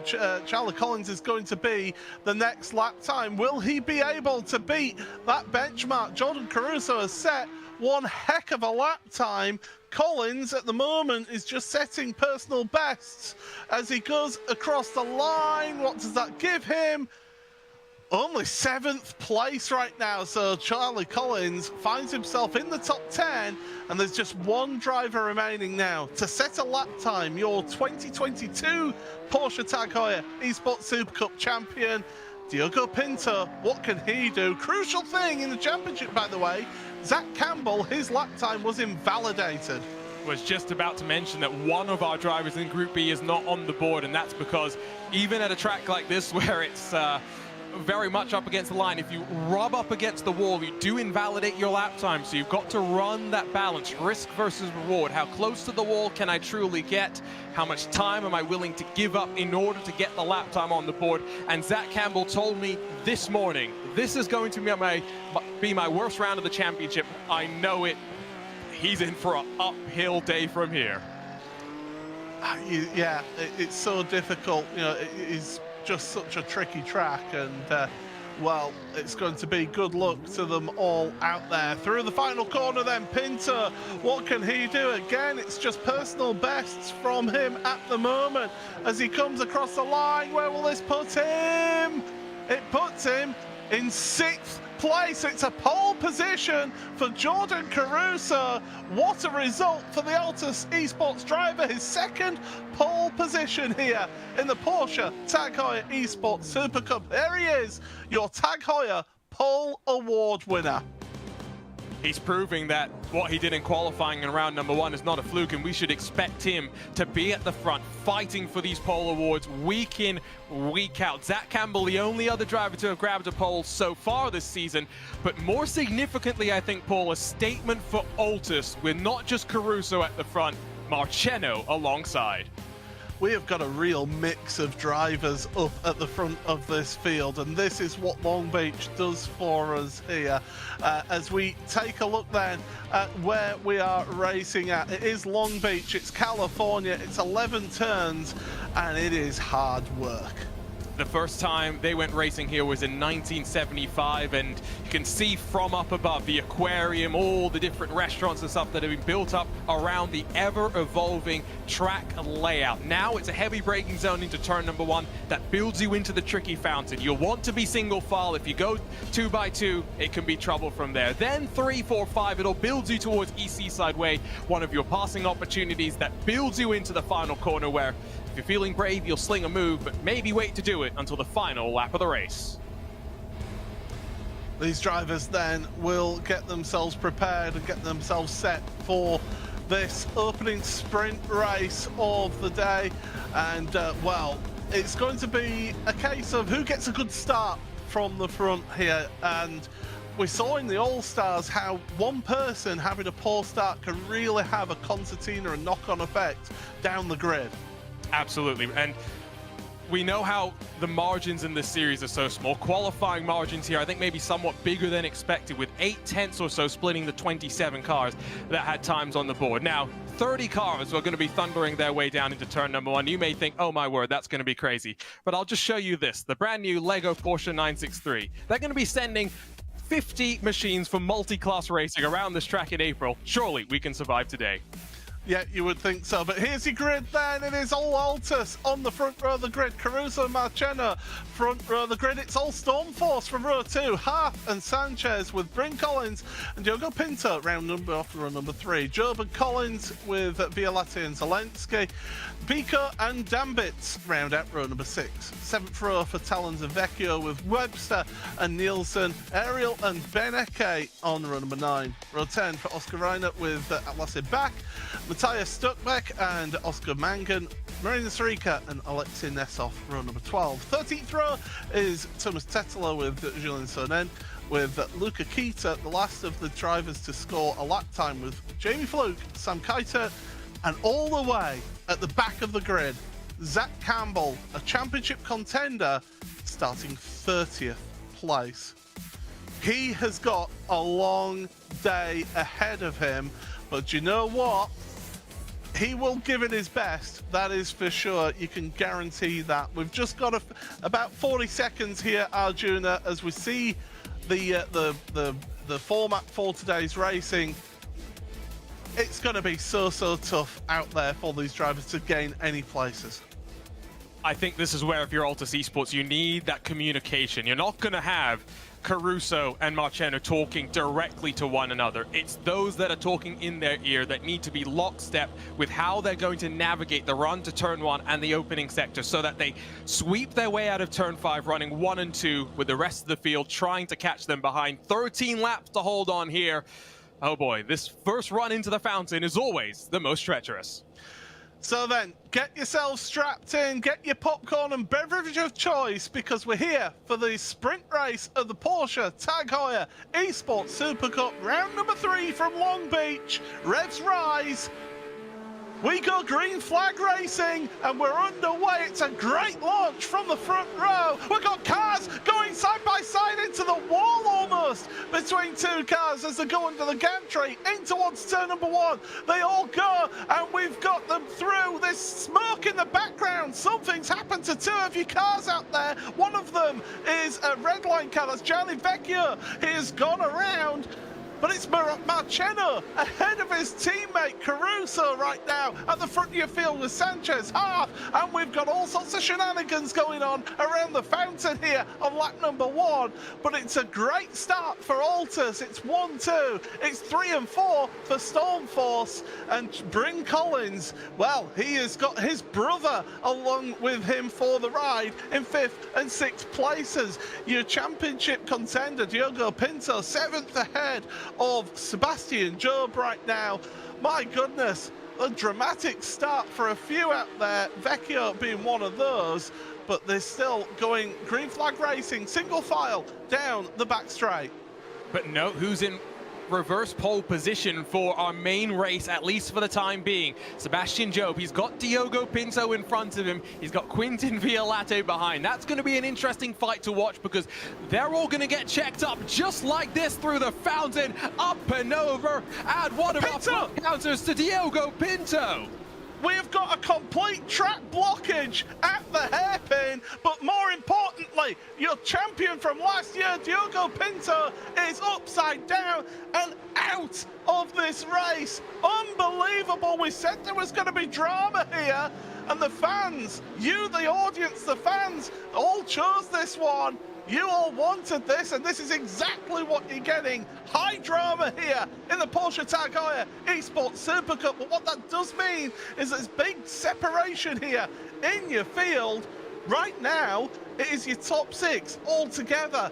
Then there's a little bit of a gap back to Sebastian Job and Quintin Violate, who've got the next gaggle of cars with Biko, Webster, Zelensky, Nielsen, Stuckbeck and Dan Bitts. And then another big gap back to Nessoff and the rest of them. 4 drivers at this race: Talons, Mangard, Tetela, and most importantly for us in terms of the championship, Diogo Pinto. Yeah, and we've dubbed Diogo Captain Consistent just because of the relentless consistency that we see out of him that keeps him in the championship fight. It wasn't the victories that kept him in the title fight until the final rounds of the championship last year. It was just his ability to be there in the point every single race. We'll grab a look at the replay, hopefully, and see exactly how it all kicked off, because through the hairpin, it doesn't necessarily have to be your own fault. It's all about a concertina. If someone checks up in front of you, it means you check up a little bit harder, and it stacks up behind, and we've got 30 cars here running on the streets of Long Beach. Well, we hoped they could get through on that one. Unfortunately, they all didn't. But what we have got is a real mix-up. And if your name is Jordan Caruso or Charlie Collins right now, you must be rubbing your hands with glee right now, because you are in some really good championship points-paying positions, and your compatriots that you're racing against are further down the order. Zach Campbell has amazingly got himself up into 20th place already, so he's gained 10 places through all of that shenanigans. That gets him a single point, but it's a point towards the championship nonetheless. One more than Pinto is scoring right now as they're carrying on. As we look a little bit further back, then there's the car 16. That's Luca Kita with Gustavo Ariel behind him. And then lastly back, Gianni Vecchio and Julian Sonin just outside your top 20 that we were looking at. But my goodness, what high drama here in the opening of this race. We've got 13 laps of this, and then we've got a main race to come yet. Yeah, absolutely. And it was the main race where we had more drama at Magny-Cours last time, drama that involved the likes of Zach Campbell, who left France with a significantly dented score compared to what he would have hoped after what was a great victory in the sprint race in our first ever trip to Magny-Cours. Back-to-back weeks, we go to brand new tracks. I can't recall the last time that this series in particular would have done that. Of course, it's a little bit different of a story in terms of the drivers that we've got in the series, because a lot of them are somewhat new, if not completely new in terms of rookie class. Let's grab a look though, Paul, at what happened at the hairpin.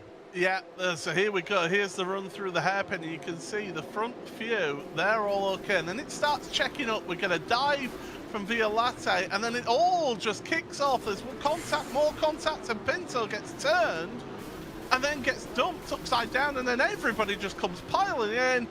And well, it's like a well-known supermarket checkout for when everybody's trying to get to the one lane that is free.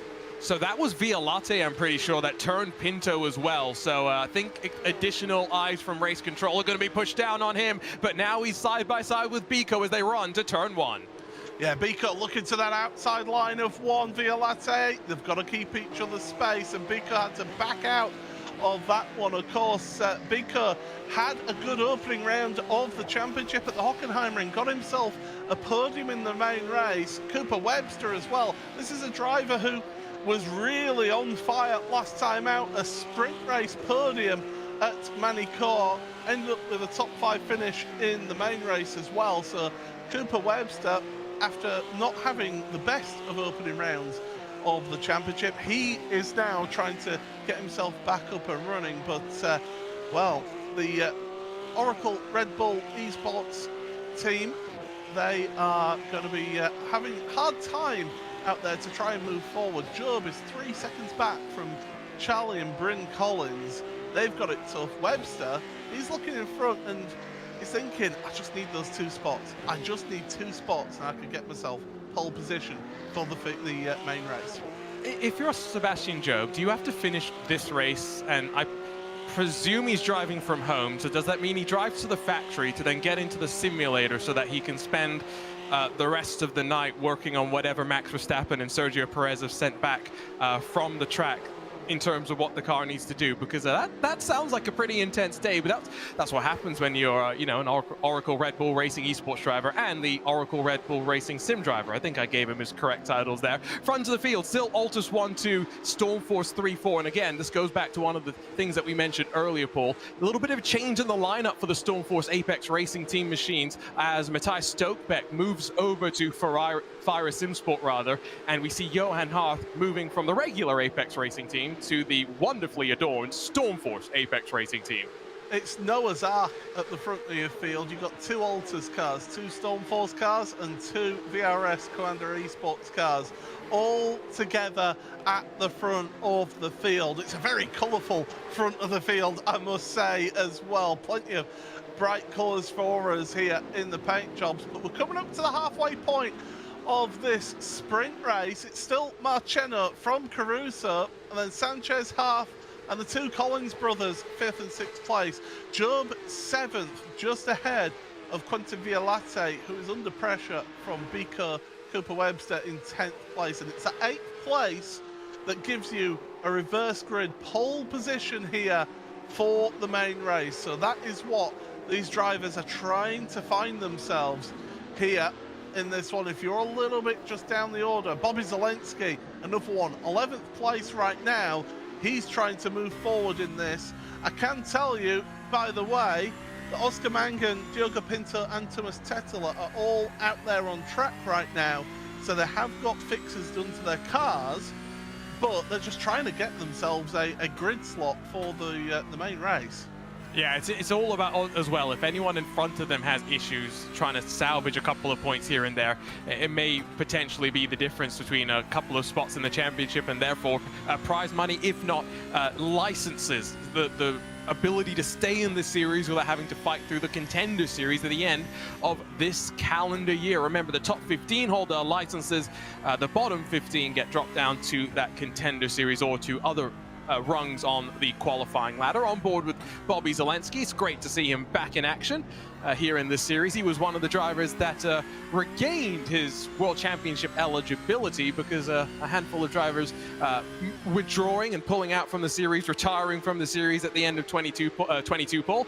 But it allows the likes of Bobby to represent VRS now, not just in this championship again, but of course, for the very first time, he got to run the purple and orange in eNASCAR competition earlier at Milwaukee. Yeah, so doing double duty is Bobby, isn't he? He's really doing it well, and he's not the only one who does that. But yeah, it always irks me that a driver who was 7 years younger than me has retired from professional esports in Jeremy Bootlube. I hope he's enjoying his retirement. Got his slippers on with the smoking jacket on and just watching away. But I tell you what, these drivers, they get younger and younger, but you need to be. It's a young person's game, is this. It's full-on commitment that you need, and that full focus is definitely what you need here throughout this one. As well, we get to speak to one of those drivers who have been less fortunate in this race. Yeah, Salva Talon's involved in the melee out of the hairpin on lap number 1. Salva, talk us through from your perspective what you saw and what happened. Yeah, I was just trying to take it easy through the first lap, and we reached the hairpin. It was a parking lot basically, and I tried to take it easy, but I was hit by behind, and then I chose the wrong line going out of the hairpin, and yeah, I basically broke my car because Diego made a spin, and I couldn't avoid him, so my race was over. What did you and the rest of your teammates at Stormforce Apex Racing Team think when you saw what the community had voted when they decided that they should send you off to Long Beach?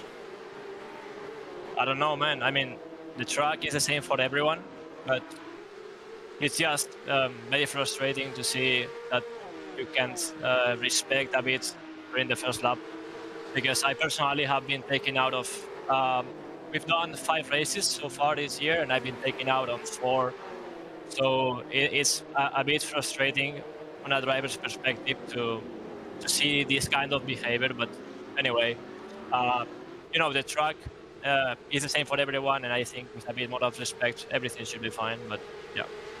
Well, we'll see how the rest of your season with the Apex Racing Team goes. Thanks for joining us, Salva. Hope there's some better luck for you in the main race. Thank you. Always good to chat with the drivers, Paul.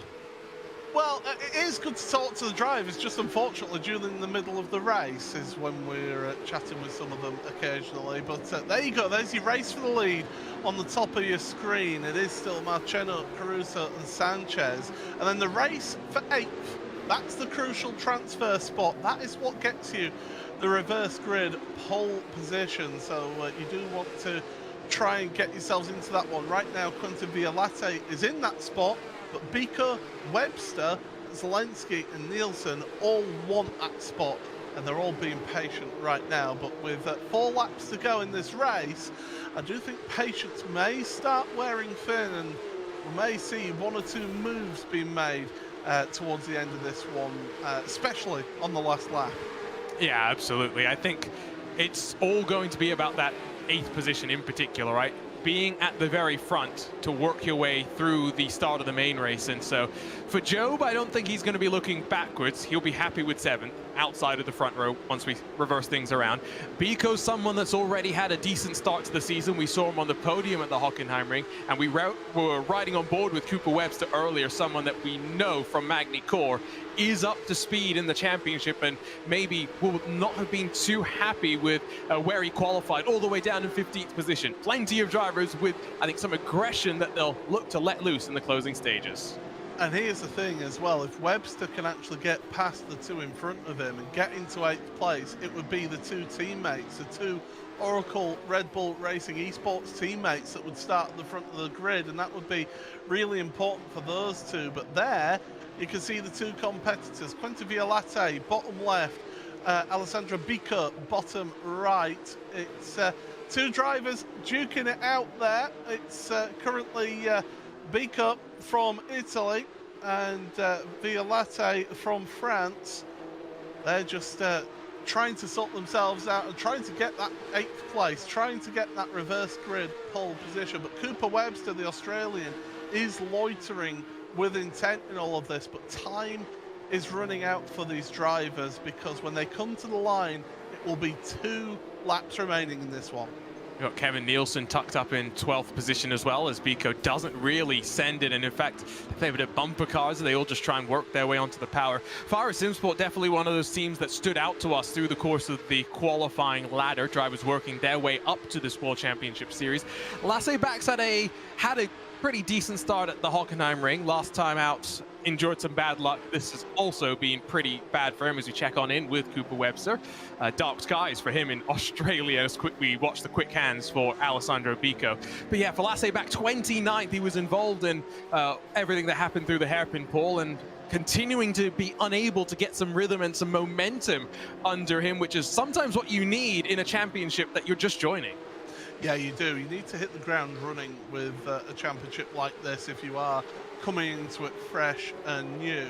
As there's your leaders, we check in back to the front of your field, and it is still Altus eSports first and second place. You've got Stormforce then in 3rd and 4th place, and then VRS Quanda eSports in 5th and 6th places right now.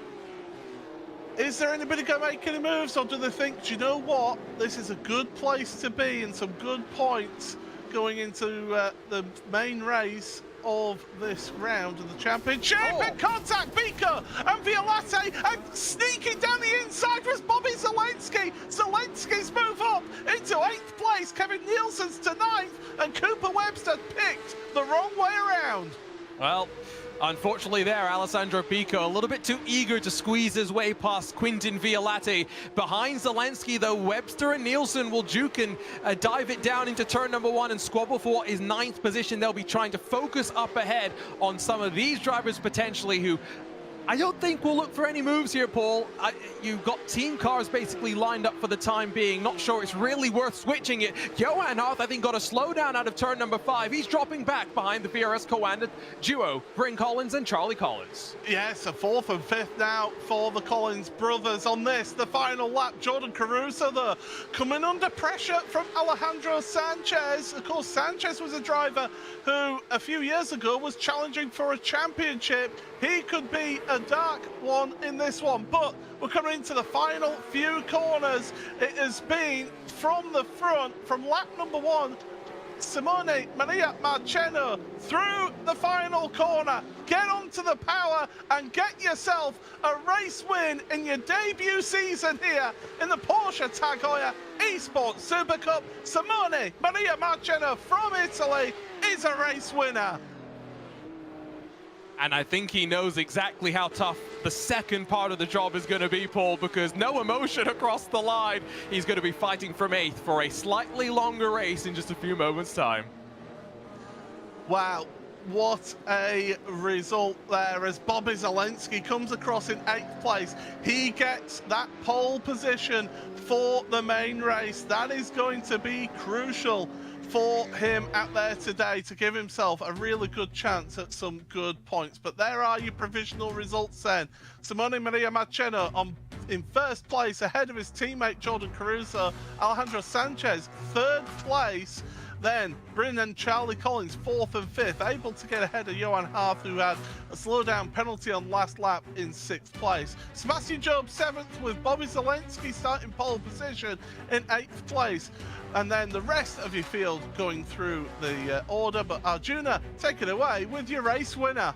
I mean, we talked to him slightly earlier. We'll talk to him once again. Simone, you had a bit of a magic start there and didn't really have to worry. You worked with your teammate Jordan Caruso and grabbed the victory. You're first in the Porsche Tag Heuer eSports Supercup. Simone's forgot to unmute his mic. Sorry. He's so excited. Sorry, my bad. I forgot even the microphone. Anyway, I still can't believe it. I don't know how it happened. I just nailed the start. and I just minded to do my race and mind the tires. I think pace wasn't the best, but I minded more on finish the race because the track felt very hot, at least based on what I tried, and the mistake was behind the corner. So luckily we got this. So let's see how the feature goes. We'll let you go and focus in on that feature. Regards and congratulations on your Thank first you. ever victory. We'll go over to Bobby Zelensky, who used some of his potential, I think, oval skills there to scamper past some chaos at the hairpin. And now, Bobby, you start on pole position as we get ready to go here at Long Beach. What a lucky boy I am. Been my start like a bum, just spun the tires up, which I didn't do in practice at all. I thought I had my starts down, but it kind of led to us getting lucky and get this pole. I don't know if I can hold these guys off, but this is my best track, and just going to try to get the best start I can, hold off Seb. Well, we'll see how it goes. Good luck for the race, Bobby, and we'll see if we talk to you in a couple of laps' time. Well, hopefully 26. There we go.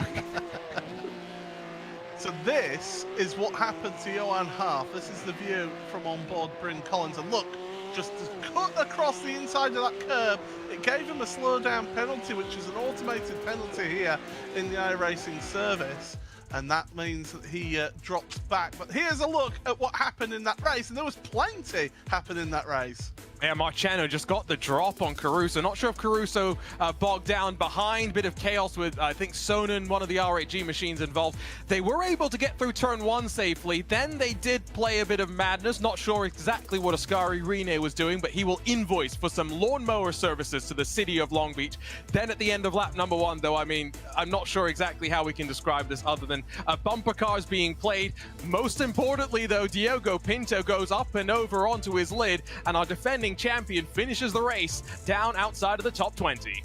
This was a bit of a hopeful move from Vika on Via Latte, one which we'll see then repeated just a few laps later, but with a different result. But the drivers at the front, they were holding fort, they were holding position, and you can see just how close these drivers get to the walls out here around this venue. Fantastic. And that's that move by Biko that caused a chain reaction, and well, Zelensky got lucky out of that one.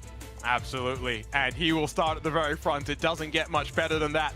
Someone who was successful at the front, and we had the pleasure of talking to Maronimir Marciano again, his first victory for Altus eSports. And we were talking about this earlier, Paul. Sometimes you need a little bit of momentum, and as we work our way through the rest of the season into the heart of the difficult rounds, Simone's got plenty of momentum now on his side.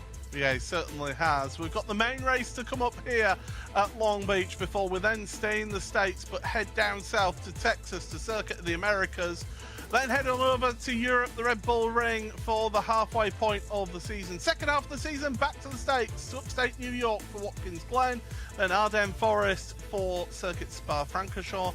Then we head on over to the Nürburgring with the Circuit of Le Mans, and then Autodromo Monza for the final round of the championship. It really is going to be excitement all the way through this, and you will not want to miss any round of this championship. And if you do want further information about the Porsche Tag Heuer eSports Supercup, then well, look, you've got the website there, iRacing.com/PESC for drivers' standings and information, and also how to get yourself started here on iRacing as well.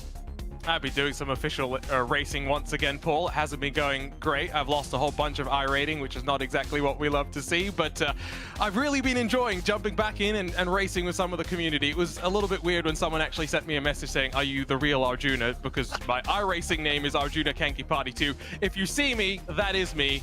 Don't send me messages about how slow I am, though, please.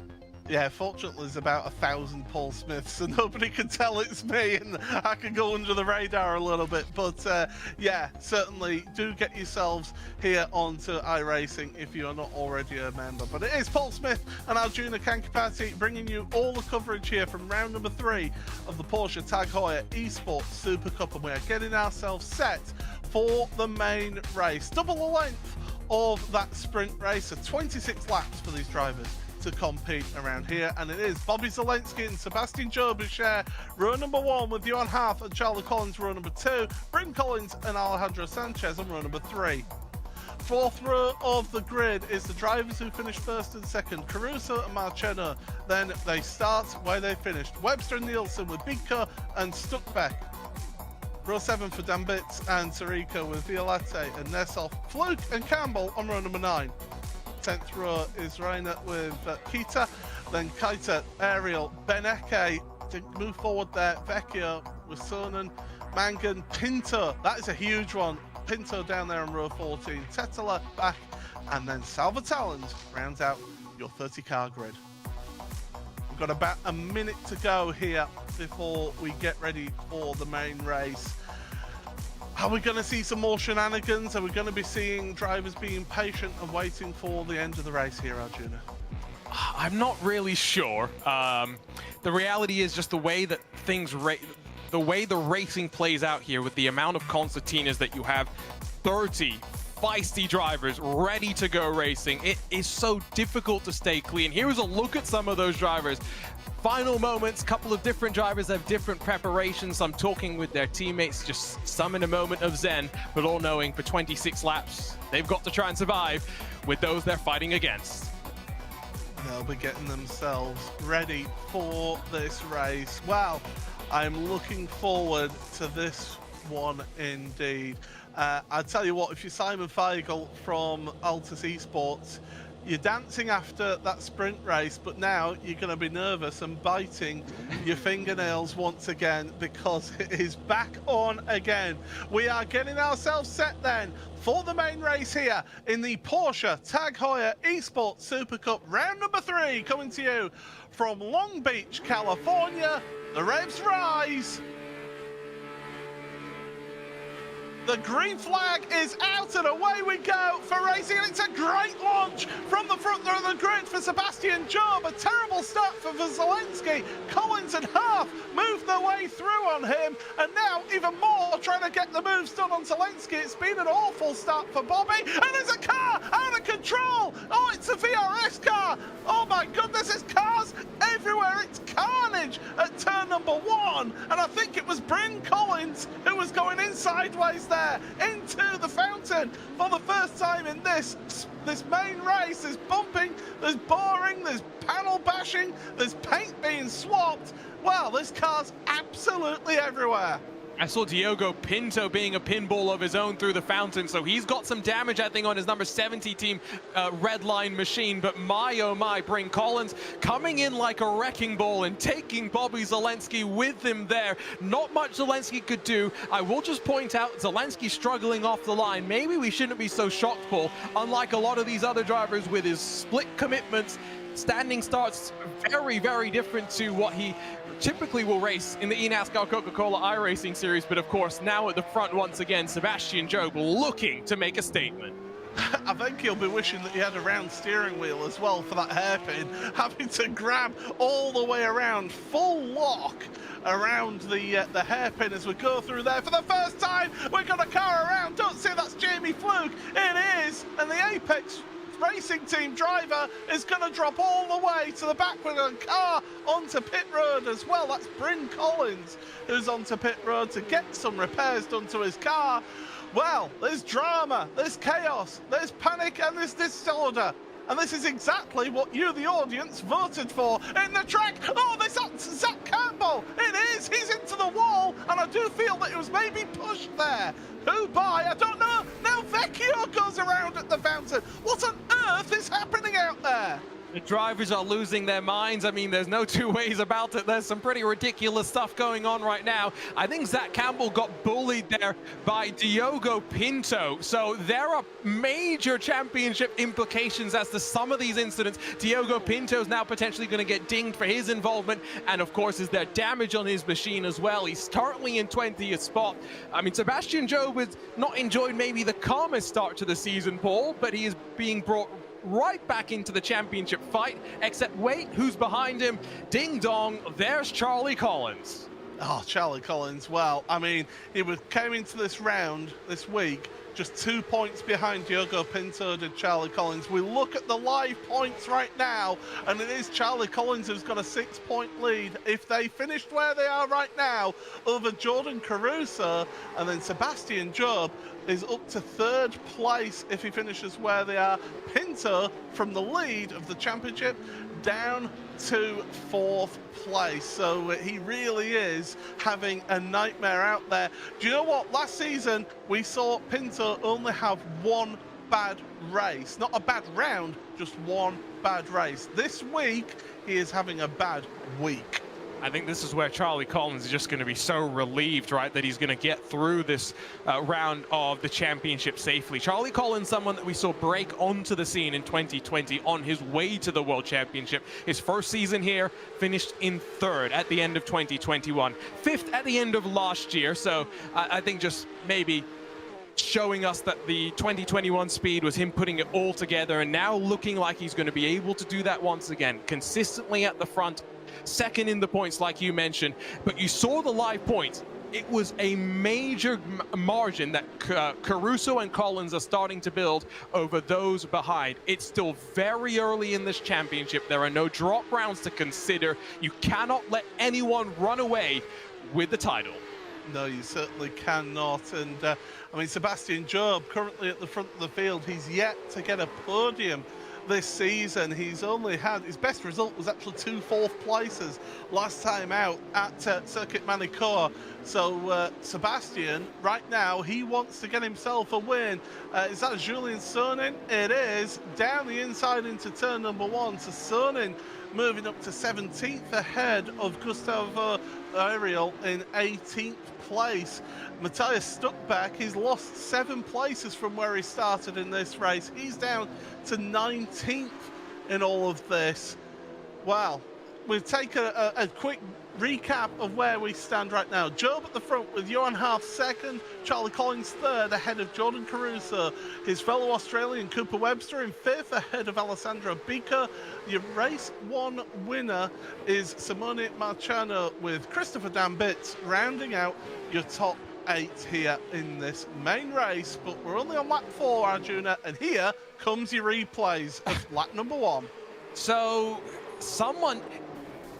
is that Cooper Webster that gets into the back of Bryn Collins? Yes, I think it was. He's who sends Zelensky into the wall, who gets a bit of a shove after that by, I think that would have been Marciano who was going on through. That's the first, again, of many replays, because they continue to find ways to trip over one another all the way through the first lap. And finally, seemingly, it settled down for the time being, but it took them a while to get all of those nerves or thoughts of chaos, I guess, out of their mind.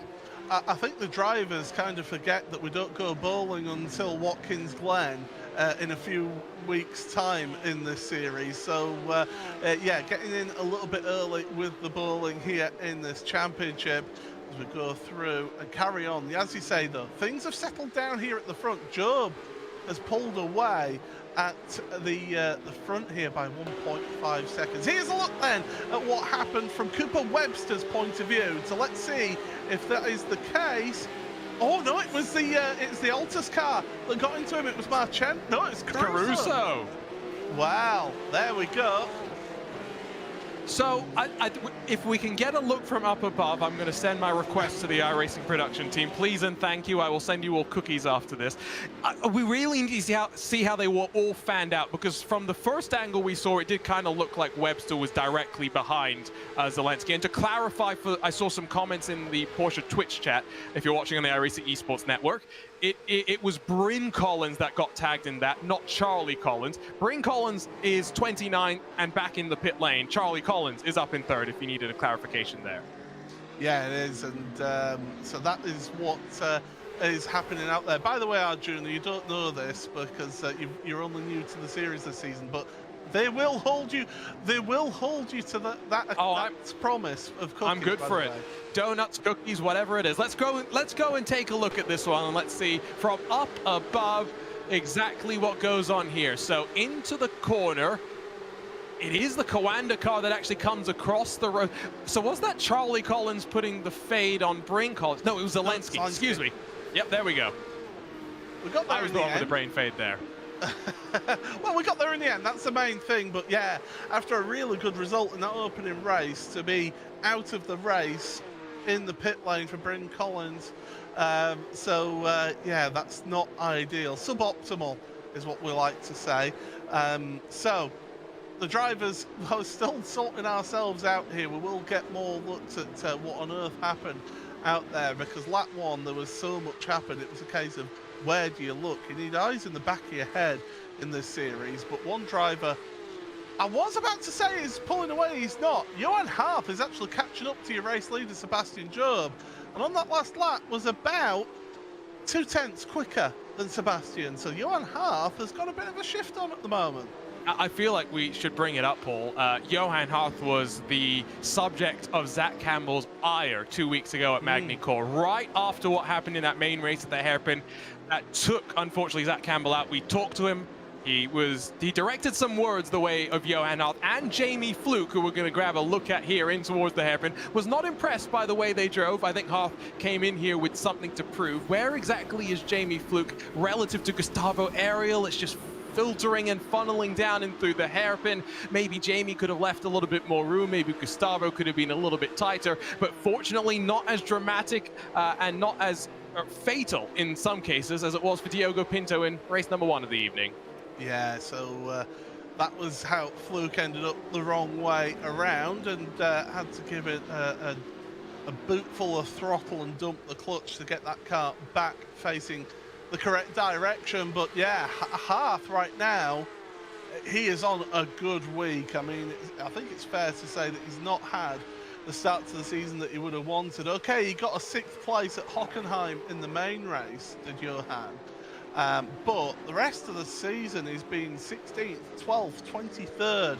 He's not had a good season, whereas right now, today, he's on for some really good results. He would have been on for a better result in that sprint race. It wasn't for cutting across the inside of turn 5. And I will say, as a strong advocate for strict track limits, I fully commend the iRacing service for giving that penalty. I feel like Johan's been a bit up and down over the course of the last few years. Yes, last year he had a decent run, automatically locked himself back into the series, but the year before, 2 consecutive years coming in where he was outside of the top 15. But we know the potential is there, and we know how adaptable Johan can be as well. We've seen him win the iRacing Rallycross World Championship back in, 2020. So it's someone where sometimes the level of aggression doesn't always measure up to what the situation warrants. That seems to not be such an issue anymore. And I wonder if, as he works a little bit more, going to spend half of his time in France at home, half of his time in Corby at the Apex Racing Team facility. I wonder if that's going to allow him maybe, I don't want to say to mature because that's almost the wrong word, but to grow into his role now as a full-time esports driver. And one of the more senior drivers at that outfit as well, isn't he? You know, let's not forget, you know, he's been around for a little while now as Johan, and they've got quite a good core, I would say, at Apex Racing Team. A good core of drivers, of course, you know, former championship contender from previous season, Kevin Ellis Jr., of course, is one of those drivers who likes to get himself involved. You know, we've got Jamie Fluke there, who is, again, one that's been around for a while. And then, of course, we've got Johan Harth. That sort of core group of 3 have really been sort of around that Apex Racing Team for a while. Here's a look at what happened to Vecchio then, and that was into the fountain. It was just contact with Salvatallons under the smallest, but that's all it takes, doesn't it? Just the tiniest of touches to unsettle the car. Yeah, poor Salvatallons, fortunately not talking to us again during the race, but he's running down in 26th position, at least for the time being. Quintin Violate, after being embroiled in a bit of turmoil in the first race, now on the back of Christopher Dambitz in that Fire Sim Sport number 10. And of course, Fire Sim Sport's numbers bolstered by the arrival of Matthias Stokeback. I'm going to be curious to see how their operation now fares, Paul, with 4 entries in the series. Yeah, that change about it can help things, and it can help make things a little bit better. Here's Luca Kita then, the young German, as we come through the right-hander then at the fountain, and just to follow the leader through this section of track. And, well, let's give you a little bit of some sights and sounds with our Buzz full throttle, shall we?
At the front, we've got Sebastian Job. It's just under a second between him and Johan Harth. And Johan Harth just leads that little gaggle of 4 cars, and it's Harth, Charlie Collins, Jordan Caruso, and Cooper Webster at the front then in the top 5. They're only covered by 2.5 seconds between first and 5th place. So, don't count this one out yet. This might be a little bit of a slow burner. And one thing that these drivers are going to have to contend with is just looking after their tyres around here, because you think a lot of low-speed corners, you've got to get on the brakes and then get on the power, so you're putting a lot of heat and temperature through, especially those rear tyres, aren't you, Arjuna? Yeah, and one thing that Johan Harth has already shown us in the first race of the Super Cup tonight is that, especially out of turn 5, the one where we saw them just straddling the inside curve quite significantly, you can get a slowdown if you're too aggressive with how much you cut it, so you need to be mindful of that. It is not impossible to get slowdown penalties here. You just have to go and really search for it if you're looking for it. Harth kind of stabilized in terms of the gap to Sebastian Job. Job quicker last time by, but it's hundredths here, it's thousandths there, and bit by bit, that Stormforce Apex Racing team machine is definitely closing on the Oracle Red Bull Racing eSports car. Charlie Collins, though, is not seeing progress quick enough, and he's down the inside in the hairpin, and he's up to second. Well, yeah, great move. And Jordan Caruso said, thank you very much. I'll take a piece of that as well. And Johan Harth, we know he's not backward and coming forward here. He will make an instant comeback, and he'll try and make the move into turn 1, but he's not close enough, and so he hangs back. So that means Charlie Collins up to second place now. Jordan Caruso third. So 2 podium positions for those two, for 2 drivers who have currently seen plenty of podiums in this season so far. So through the right-hander at turn number 5, but while they were doing that, they slowed each other down, and Sebastian Job has pulled out a second more over the rest of the field. I wonder if Charlie Collins maybe just thought, okay, you know what, maybe we aren't going to catch Job, and so maybe I should work my way to the front. Cooper Webster slides his way past Johan Harth, who's gone from 2nd to 5th in the space. Has he got a problem? Or is it another slowdown? I just think Cooper Webster got a great run out of turn number 6 and was able to take advantage. We'll see if Harth drops back into the clutches of Biko and if there is truly a problem. But yeah, a big swing now as we reach the halfway point of this main race. Yeah, so we're coming across the line then. Sebastian Job starting the second half of this race, and Collins and Caruso. Caruso looks like he's about to fall asleep there, doesn't he? He's that relaxed. It is that early in the morning. Yeah, true. That is very true. That is for sure. I do not envy our Antipodean colleagues who race down there at such early hours of the day. Max Benneker is dropping down the order. I saw that on the timing tower, and there he is. He's going slow. Now, that isn't... I mean, that could be a slowdown penalty through that penultimate corner, couldn't it, potentially? It could be. We'll see if we can figure it out. He was fighting through that complex just before you get to the hairpin, and I wonder if maybe he was too optimistic trying to set himself up on the inside of the double left-hander before that final corner. And so unfortunately for Benneker, who got some damage through the lap 1 chaos in the sprint race, ended up finishing, I think it was in 25th position. It looks like he's bang on the money to finish right around there again, and he's got some pressure in the form of Jamie Fluke behind. Yeah, Jamie Fluke now trying to get himself a single point, and are hearing that potentially it was actually a more of a technical issue for Max, so that could explain things as well. But Fluke trying to get himself a single point in this race, and Zach Campbell's not that far behind them either, who was trying to salvage something out of this main race. But back towards the front then, and it is Charlie Collins from Jordan Caruso who are duking it out there. Kevin Ellis Jr. saying that potentially Benneker has some sort of technical issue. So let's go back in time. Let's go and take a look and see if we can figure out exactly what happened to him, courtesy of our replay machine. And so it's going to be out of the hairpin as he tries to get onto the power. That doesn't look like a problem in terms of the slowdown. Gets on power.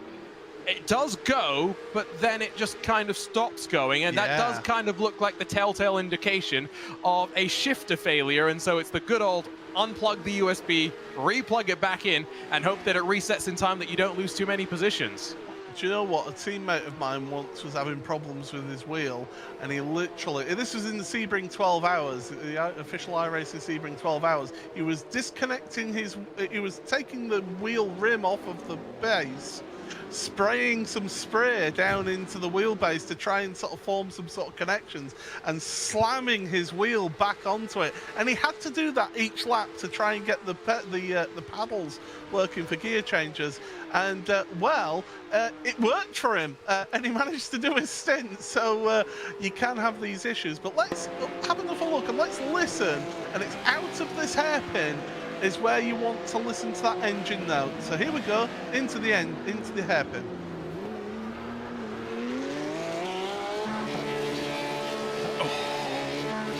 It's the painful sound of a car just bouncing off of the rev limiter with nothing to do, and you could hear it when it goes into gear. It goes back into the song that it's meant to be singing. Oh, poor Max. That probably cost him at least 10 positions, because he was running up inside about the top 15 at the time. As much as I love hearing the engine note of this car, you don't want to hear it just absolutely bouncing off of the rev limiter like that. You want to hear it in song, as you say, and to be going away well. Charlie Collins has caught up time, it's worth pointing out, to Sebastian Job. Now, is that Sebastian Job just managing things at the front and just managing his tyres well, maybe looking after things.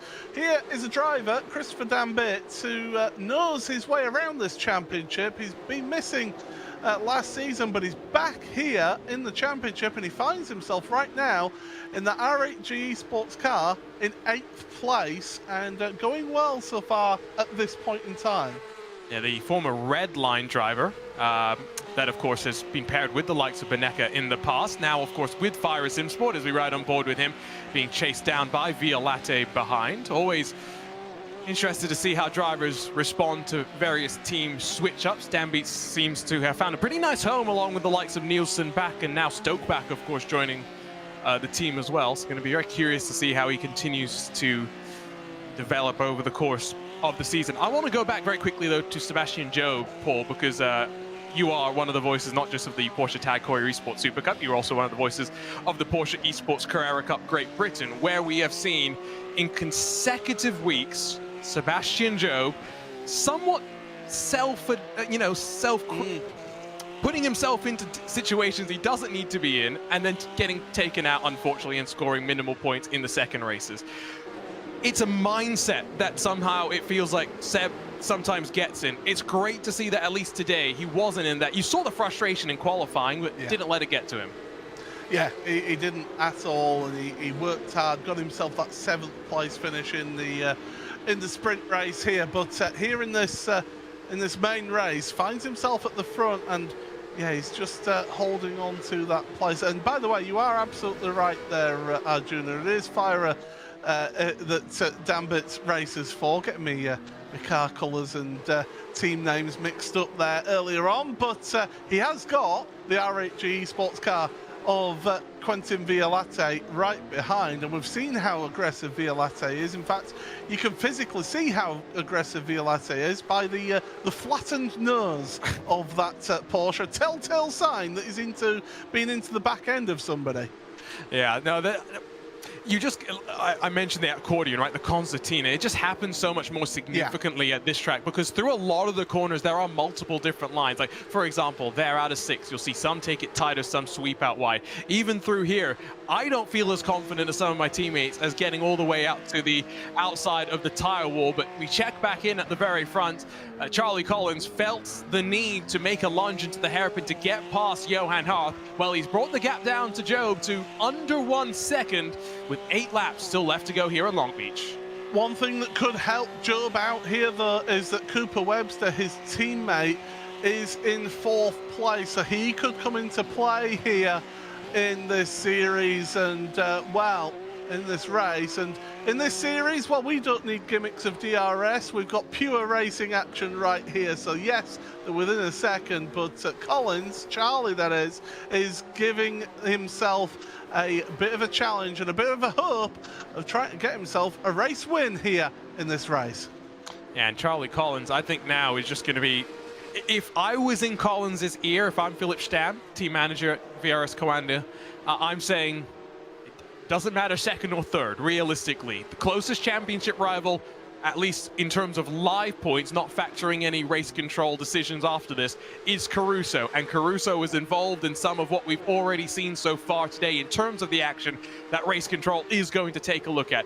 Then there was like 30, 40 points back to Job. There is a big margin. Charlie Collins sits in a very interesting position in a race weekend, Paul, that may prove to be defining to the story of the championship.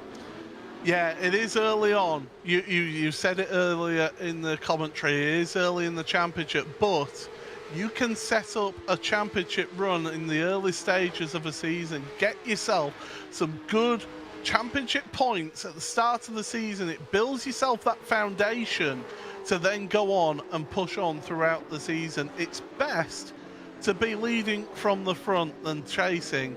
And right now, Charlie Collins, he is in that position, but he doesn't want to get involved in any shenanigans here with Charlie Caruso, or indeed Cooper Webster, who's behind Caruso. So Collins has got to be careful to a degree as well.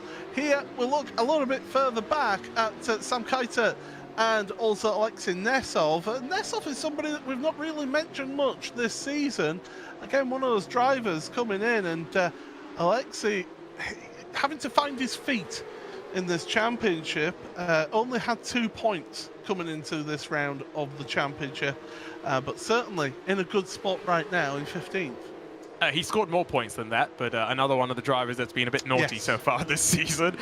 Yeah, both Keiter and Nesov have struggled to fire themselves off just yet. In terms of the Urano eSports trio, I think it is fair to say that Luca Keiter's been in the mid-pack and getting points on the board to where he's in the top 15 in the equation to maintain his Supercup license, but Nesov, Keiter, they need a little bit more luck. It's a 3-car effort for Urano this year. Don't forget, last year it was Keiter by himself who was campaigning under the Urano eSports flag.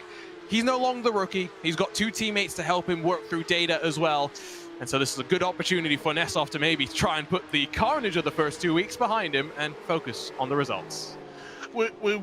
It's also worth mentioning as well, there is 10 rookies out there officially in the series this season.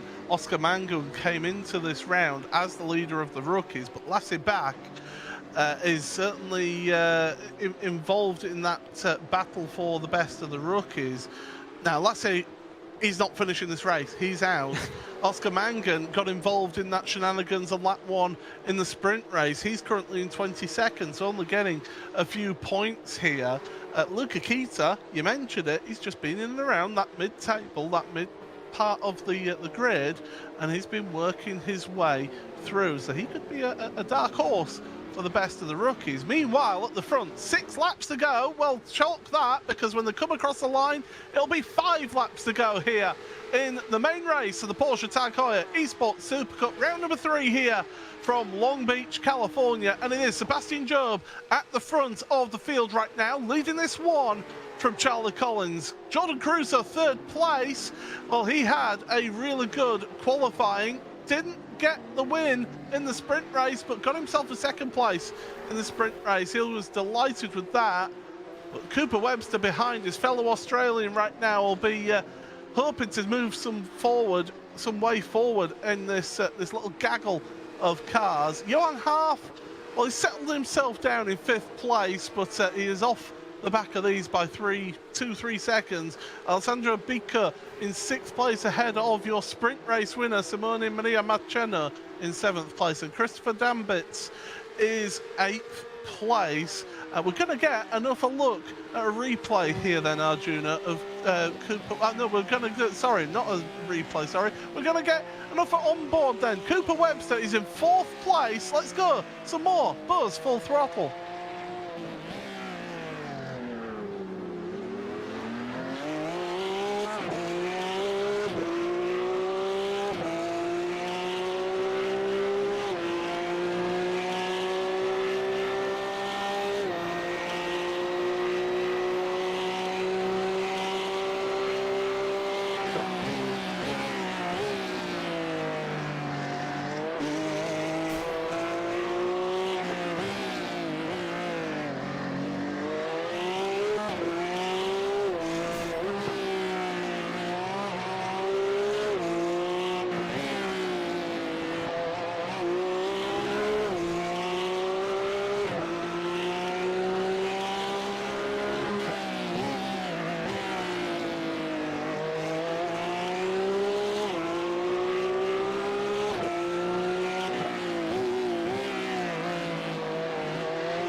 Well, there we go then. That's a bit more Buzz Full Throttle action for you, and what we can see is the action is heating up at the front of your field, because with 3 laps to go here in this round number 3 main race, just 0.6 of a second cover, well, half a second cover 1st and 2nd place right now. I think Charlie Collins really needs to pull out a couple of godlike laps to really put the pressure on Sebastian Job into that final lap. Yeah, absolutely. And again, I'm just going to go back to the point where I don't think Collins is going to risk it with a all or nothing move on the final lap, like maybe we saw in the All-Star Series. I think it's more likely that we're going to see a more measured approach out of him as they continue to fight for the lead. They're still stacked up behind Dambitz in that Fire Sim Sport car, by the way, as well.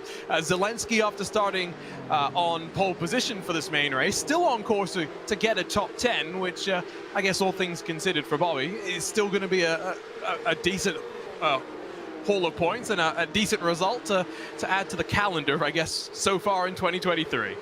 Yeah, certainly it's looking a good points haul indeed, but yeah, you're absolutely right. A stack of cars behind Dambitz, and it is a train. We're all aboard, not the trolley train, but the Dambitz train here for that 8th place, and be intriguing to see if there's any moves made across the line. Sebastian Job, a 1:19.256. Charlie Collins, a 1:19.138. Jordan Caruso, 1:19.088. So 2nd and 3rd quicker than your race leader.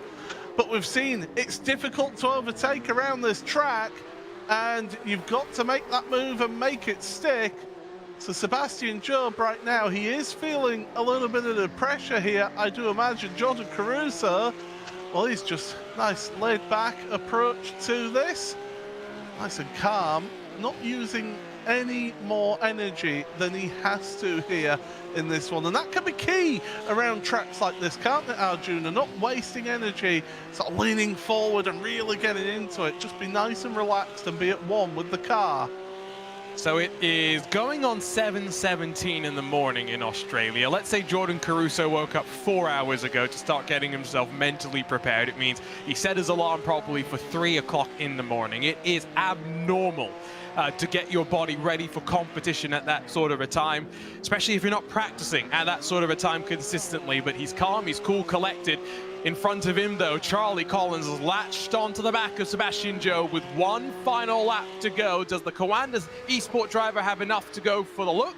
Or does the Oracle Red Bull Racing eSports driver grab his first victory of the campaign? Well, Sebastian Job is the one in the lead. He's the one who dictates where this pace goes. You can see how much force Sebastian has to cope with through his steering wheel with that view that we get. Charlie Collins, different line through 4 into turn number 5. Can he carry the speed through 5? Through into turn number 6. He's not really gaining on Sebastian. Sebastian holding different lines again into turn number 6. Get the speed through the corner. The back end of Job's car was just kicking out just that little bit through turn 6. Through 8 they go. Down this back straight now. Time is running out for Charlie Collins to make a move. Sebastian Job, though, you can see the focus, you can see the concentration on his face. He's just got to hold his line, hold his nerve, get his braking absolutely spot on into the hairpin. Caruso looks to the outside of Collins, but it's going to be Sebastian Job. Look what it means to the young Englishman. Across the line he comes to take victory here in the main race in the Porsche Tag Heuer eSports Supercup round number 3. Sensational stuff from Sebastian. Dambits, is he going to hold on for 8th place in this one? He's had a train of cars behind him all the way through this race, and he does. He holds on for 8th place here in this one. The final few cars are going to come across the line here, but that was simply, well, it was relief. It was redemption for Sebastian Job. He's delighted that he wins that race here today. But my goodness, that was a dramatic round of the Porsche Tag Heuer eSports Super Cup. And well, we will take you into the Buzz post-race show, and we will have a look at the provisional results here for round number 3, main race here in the championship. And it is Sebastian Job by 0.4 of a second over Charlie Collins in 2nd place, with Jordan Caruso 3rd ahead of Cooper Webster 4th. Johan Harvey had a good start, but then dropped back to 5th place ahead of Alessandro Bico, with sprint race winner Simone Maria Marcheno rounding out in 7th place. Christopher Dambits, Quinta Violette and Bobby Zelensky round out the top 10. Kevin Nielsen with Sarika, Keita, Kaita, Nesov, Sonin, Stuckbeck, your former champion Pinto in 18th in the end ahead of Ariel and Reiner, with Sanchez, Mangan, Beneke, Talons and Fluke, the last of your point scorers. And well, Zach Campbell just 1 place outside of the points. Here's how your live championship standings show right now, and it's just 3 points between Charlie Collins and Jordan Caruso. But look at that gap now between Pinto and Job and those leaders. 51 points separating those. Zach Campbell, well, he has dropped down the order. He was 4th place coming into this round. He's now 94 points back of the championship leader. But Arjuna, you're going to talk to our race winner. Sebastian Job, you're a race winner once again, and we could see what it meant to you. It's been an up and down start to the season. Porsche eSports Carrera Cup Great Britain has not always gone your way as well. How much does it mean to be back on top, though? Yeah, it's just a big relief more than anything. I think I was pretty fortunate today, to be honest. Pace clearly was not good, but I kind of got lucky with the qualifying near P8. Had a fortunate lap 1 in race 1 and held position.